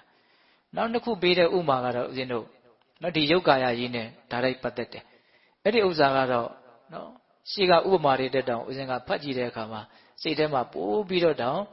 ်နော်သဘောကျသေးတယ်သူကဘာပြောထားတုံးဆိုတော့နော်လှကျင်ပကျင်တဲ့အရွယ်လေးလူလင်ပြိုလုံးမပြိုလေးနော်ရေမိုးချိုဖီးလိန်ပြင်ဆင်ပြီးကစားမှာတစုံတစ်ယောက်ကအနိုင်အထက်ပြုတ်ပြီးတော့နော်ခွေးသေးကောင်ဘုတ်အပိုင်းစားသို့မဟုတ်မွေးသေးကောင်ဘုတ်အပိုင်းစားသို့မဟုတ်လူသေးကောင်ဘုတ်အပိုင်းစားနော်လောက်တစ်ဖွားဖွားကြားပြီးတော့အနန္တတ္တိဆိုးဝါးနေတဲ့ဒီအပုတ်အပိုင်းအစကိုတခါတည်းအတင်းအဓမ္မချုပ်ကန်ပြီးတော့သူ့ရဲ့လေပင်ကိုဆွဲပေးလိုက်မယ်ဆိုလို့ရှိရင်ဒီလူဟာဘယ်လိုခံစားရမလဲအလွန်ရှက်မယ်ပေါ့ဒါကြီးနဲ့လူကြားထဲသွားလို့ရမလားမရဘူးဒါကြီးကိုအလွန်ဆက်ဆုပ်တယ်ဒါကြီးကိုအလွန်လဲယွန်းတယ်ပေါ့အဲ့ဒီလူလင်ပြိုလုံမပြိုဟာဒီအကောင်ဘုတ်ဖြင့်ရှက်နိုးသလိုဆက်ဆုပ်သလိုယွန်းရှားသလိုတဲ့တပည့်တော်ဟာတပည့်တော်ခန္ဓာကိုယ်ကြီးကိုရှက်တယ်ဆက်ဆုပ်တယ်ယွန်းတယ်တဲ့အဲ့ဒီလိုစိတ်နဲ့နေတယ်ကဲဒီကမှာတို့အရှင်တို့ဒါကြတော့အများကြီးစဉ်းစားတယ်ကောင်းသွားပြီနော်ကာယကတတတိဘလောက်ထင်နေတယ်လဲဆိုတာကိုစဉ်းစားဖို့ပေါ့နော်အယိုးကိုအမာကနေရာမှာစိုက်ဆောက်ပြီးတော့အသားအသွေးနဲ့လိမ့်ကြံပြီးတော့နောက်အကျိုးတွေနဲ့ဖွဲ့ရှက်ပြီးတော့အရည်သူရေပါးနဲ့အုပ်ပြီးတော့တိဆောက်ထားတဲ့ဒီခန္ဓာအိမ်ရဲ့အတွင်းမှာရှိတဲ့အနေအထားတွေပြည့်ပြည့်စုံစုံသိတဲ့မြင်တတ်မယ်ဆိုလို့ရှိရင်နော်ဒီလိုလျှောက်ထားတာကိုပို့ပြီးတော့နားလည်နိုင်လိမ့်မယ်ဟုတ်တယ်မဟုတ်လားနော်အကောင်ဘုတ်ကိုလေပင်ဆွဲခံရတဲ့လူလင်ပြိုလုံမပြိုမျိုးလိုကိုဖြစ်နေတယ်တဲ့သူ့ရဲ့စိတ်ကဘုဇုခန္ဓာကိုယ်နဲ့ပတ်သက်ပြီးတော့ဖြစ်နေတာသူခန္ဓာကိုယ်နဲ့ပတ်သက်ပြီးတော့ဖြစ်နေတာနော်တော့ကာယကတတတိမထင်တဲ့ပုဂ္ဂိုလ်တို့ဒီသာလဲသူတော်ဘာကိုစော်ကားပြီးတော့မတောင်းပါမယ်ထွက်သွားလိမ့်မယ်ကာယကတတတိထင်တဲ့လူဟာအဲ့လိုလုပ်စရာအကြောင်းမရှိဘူးတဲ့ဒါကကာယကတတတိနဲ့ပတ်သက်ပြီးတော့ပြောတာနောက်ဆုံးပေးတဲ့ဥမာလေးကလည်းပဲကာယကတတတိနဲ့ပတ်သက်ပြီးတော့ပြောတယ်လို့ပဲဆိုရမယ်အဲ့ဒါကဘာလဲဆိုတော့ခေါင်းပေါ်မှာအမဲစီအိုကြီးတို့ရွက်ထားတယ်အဲ့ဒီအမဲစီအိုကြီးကအပေါ်ကနေပေါ်နှက်ခမ်းကကြည်ပြီးတော့ရှမ်းကြတာလည်းရှိတယ်နော်အိုကြီးကအဲ့နေတဲ့အတွက်ကြောင့်စိတ်ထွက်ပြီးတော့ရိုးကြနေတာလည်းရှိတယ်အဲ့တော့အမဲစီအိုကြီးကနေပြီးတော့တခါလေရိုးကြလာတဲ့စိတ်ကြလာတဲ့တွေကခေါင်းပေါ်နဲ့စီးဆင်းပြီးတော့နော်မျက်နှာတစ်လျှောက်လေပင်ရင်ဘတ်အကုန်လုံးတစ်ခုလုံးကိုရွှဲရှိုးပြီးတော့နေတယ်တစ်ခုလုံးပါဖြစ်နေစုပ်ပဲ့နေတော့နော်အဲ့ဒီအမဲစီအိုကြီးခေါင်းပေါ်ရွက်နေရတဲ့လူဟာဒီအမဲစီအိုကြီးနဲ့ဆက်ဆုပ်ယွန်းရှားရှက်နိုးသလိုတပည့်တော်ဟာလည်းတပည့်တော်ခန္ဓာကိုယ်ကြီးနဲ့ပတ်သက်ပြီးတော့ဆက်ဆုပ်နေပါတယ်ယွန်းရှားနေပါတယ်ရှက်တဲ့စိတ်ဖြစ်နေပါတယ်လို့အဲ့လိုလျှောက်တယ်ဆိုလိုတာကဒီခန္ဓာကိုယ်ကြီးကိုနော်ရှံကြနေတဲ့ စိတ်ကြနေတဲ့အမဲစီအိုးကြီးလို့ဥပမာပေးပြီးတော့လျှောက်ထားတာဒီဥမာကတော့သေချာစဉ်းစားကြည့်ရင်အလွန်မှလည်းပဲကွက်တိကြတဲ့ဥမာတော့မဆိုနိုင်ဘူးလားရှမ်းကြတာရှိတယ်နော်မနခင်မျက်နှာသိရတယ်ဆိုတာဒါရှမ်းကြထားတာတွေကိုမလုပ်ပြရတော့တုတ်တင်ပြရတာရိုးစီးကြတာတွေရှိတယ်ဘေးကနေစိတ်ထွက်နေတာတွေကမရှိဘူးလားရှိတယ်ဒီအနေထားမှန်ရဲ့ပုံမှာသဘောမပေါက်တဲ့သတိမထားတဲ့ပုဂ္ဂိုလ်တို့တည်တာလင်သူတစ်ပါးကိုစော်ကားပြီးတော့မတောင်းပါမယ်ထွက်သွားလိမ့်မယ်အဲ့ဒီလိုမျိုးစကားကိုကွန်းနော်ချင်းသေးဟောက်တန်ဆိုတာအဲ့ဒါပဲဟုတ်လားတခွန်းပြောပြီးတိုင်းဘာဖြစ်တော့မြေကြီးတုံတယ်လို့ဆိုတယ်ဟုတ်လားအဲ့ဒီလိုမျိုးလဲရှောက်လိုက်ရောအပိသက်ကြီးတစ်ခုလုံးလဲဒါတိတ်ဆိတ်နေမှာပေါ့နော်အဲ့တော့စိုးသောကမဟုတ်ဘဲနဲ့ဆွဆွဲတဲ့ရဟန်းကဘလို့မှနေလို့မရတော့ဘူးသူကဟုတ်လားအဲ့ဒီတော့ဘာလုပ်တော့ဆိုတော့အနီးအနားမှာရှိတဲ့မြတ်စွာဘုရားရဲ့နောက်ခြေတော်အစုံကိုပဲသူ့ရဲ့နှစ်ဖူးကိုတင်လိုက်ရတော့လေရှင်ဘုရားတပည့်တော်မိုက်တိအလျောက်နော်တွေ့ဝေသည့်အလျောက်မလိမ္မာသည့်အလျောက်မဟုတ်မတရားဆွဆွဲမိပါတယ်တပည့်တော်ကိုတိခတ်တော်မူပါဒီတော့မြတ်စွာဘုရားကဗာမင်းရှိတုံဆိုတော့จิตသားတာရိပုတ္တရာတဲ့ဒီမက်ဖို့မမီအချီးနှီးသောယောက်ျားရဲ့ဥကောင်းခုနှစ်စိတ်မကွဲခင်မှာသင်သိခံလိုက်တော့တဲ့ဟုတ်လားရှင်သာရိပုတ္တရာကိုမင်းရှိတာနော်အဲ့တော့ရှင်သာရိပုတ္တရာကပါပြန်လျှောက်တုံဆိုတော့မြတ်စွာဘုရားတဲ့တပည့်တော်သိခံပါလေအဲ့ဒီအရှင်ကသာတယ်တပည့်တော်ကိုသိခံပါစေဆိုသူကတောင်လက်အုပ်ချီပြီးတော့အဲ့ဒီမှာတောင်းပန်သေးတယ်တဲ့ဟောနော်ရှင်သာရိပုတ္တရာရဲ့စိတ်ဓာတ်ကိုပြောပြတာနော်ဟုတ်လားဒါကြောင့်ပိဿပေါင်းသူတော်ကောင်းတို့သိခံတယ်ဆိုတာကဉာဏ်ပညာကြီးလေသိခံနိုင်လေဆိုတာကဒီနေရာမှာလဲလာပြီးတော့ကွက်တိလာပြီးတော့ကြားနေတယ်ဘုရားပြည့်စေကဗုဒ္ဓကလွှဲရင်လောကကြီးမှာဉာဏ်ပညာကြီးမားဆုံးဟာဘာလို့လဲရှင်သာရိပုတ္တရာပဲနော်ဒါရှင်သာရိပုတ္တရာလည်းသိခံနိုင်တာကတော့ဘုရားပဲရှိတော့မယ်လို့ပဲပြောဖို့ပဲရှိတယ်ဟုတ်တယ်မဟုတ်လားနော်သိခံမှုစွမ်းရည်ကိုပြောပြတာဟုတ်လားဒါကြောင့်ပိဿပေါင်းသူတော်ကောင်းတို့နောက်နေ့များမှာရှင်သာရိပုတ္တရာကိုရမေကြီးဟောတဲ့နော်အနင်္ဂနသုတ်တံဆိုတာကိုဦးဇင်းတို့ပြောဖို့ရှိတယ်တရှင်သာရိပုတ္တရာနဲ့ရှင်မောဂလန်ကိုရမေကြီးတို့ရဲ့အချင်းချင်းပြောဆိုခဲ့ကြတဲ့အတွေ့အကြုံတွေအများကြီးရှိတယ်ပြီးတော့ရှင်သာရိပုတ္တရာပြိဋိဘံစံတဲ့အကြောင်းအမြတ်ဖန်ကမှာပြောပြီးတော့နောက်ရှင်သာရိပုတ္တရာရဲ့အကြောင်းနှစ်ညဖြစ်မယ်ပေါ့နော်အဲ့တော့ဒီကနေ့တော့နောက်ရှင်သာရိပုတ္တရာသိခံနိုင်တဲ့စွမ်းရည်ကိုနာယူရင်းနဲ့ပဲနောက်ရှင်သာရိပုတ္တရာတရားတော်အပိုင်း1ကိုအဆုံးသတ်ကြရအောင်ဟုတ်လားဒါကြောင့်ဒီကနေ့ပိဿပေါင်းသူတော်ကောင်းတို့ကြိုးစားအထောက်ကြရသောဒါနသီလသမာဓိပညာကုသိုလ်ကောင်းမှုအစွတ်တို့ရဲ့စွမ်းတတ္တိကြောင့်ဘုရားတပည့်တော်တို့သည်မဲ့ညာဘုညာမျက်နှိဗ္ဗာန်ကိုလင်းမြန်ထုတ်ချောက်မျက်မှောက်ပြုပြရစေကုန်သောဟုပတ္တနာအောင်စုပြုကြကုန်ရာတည်း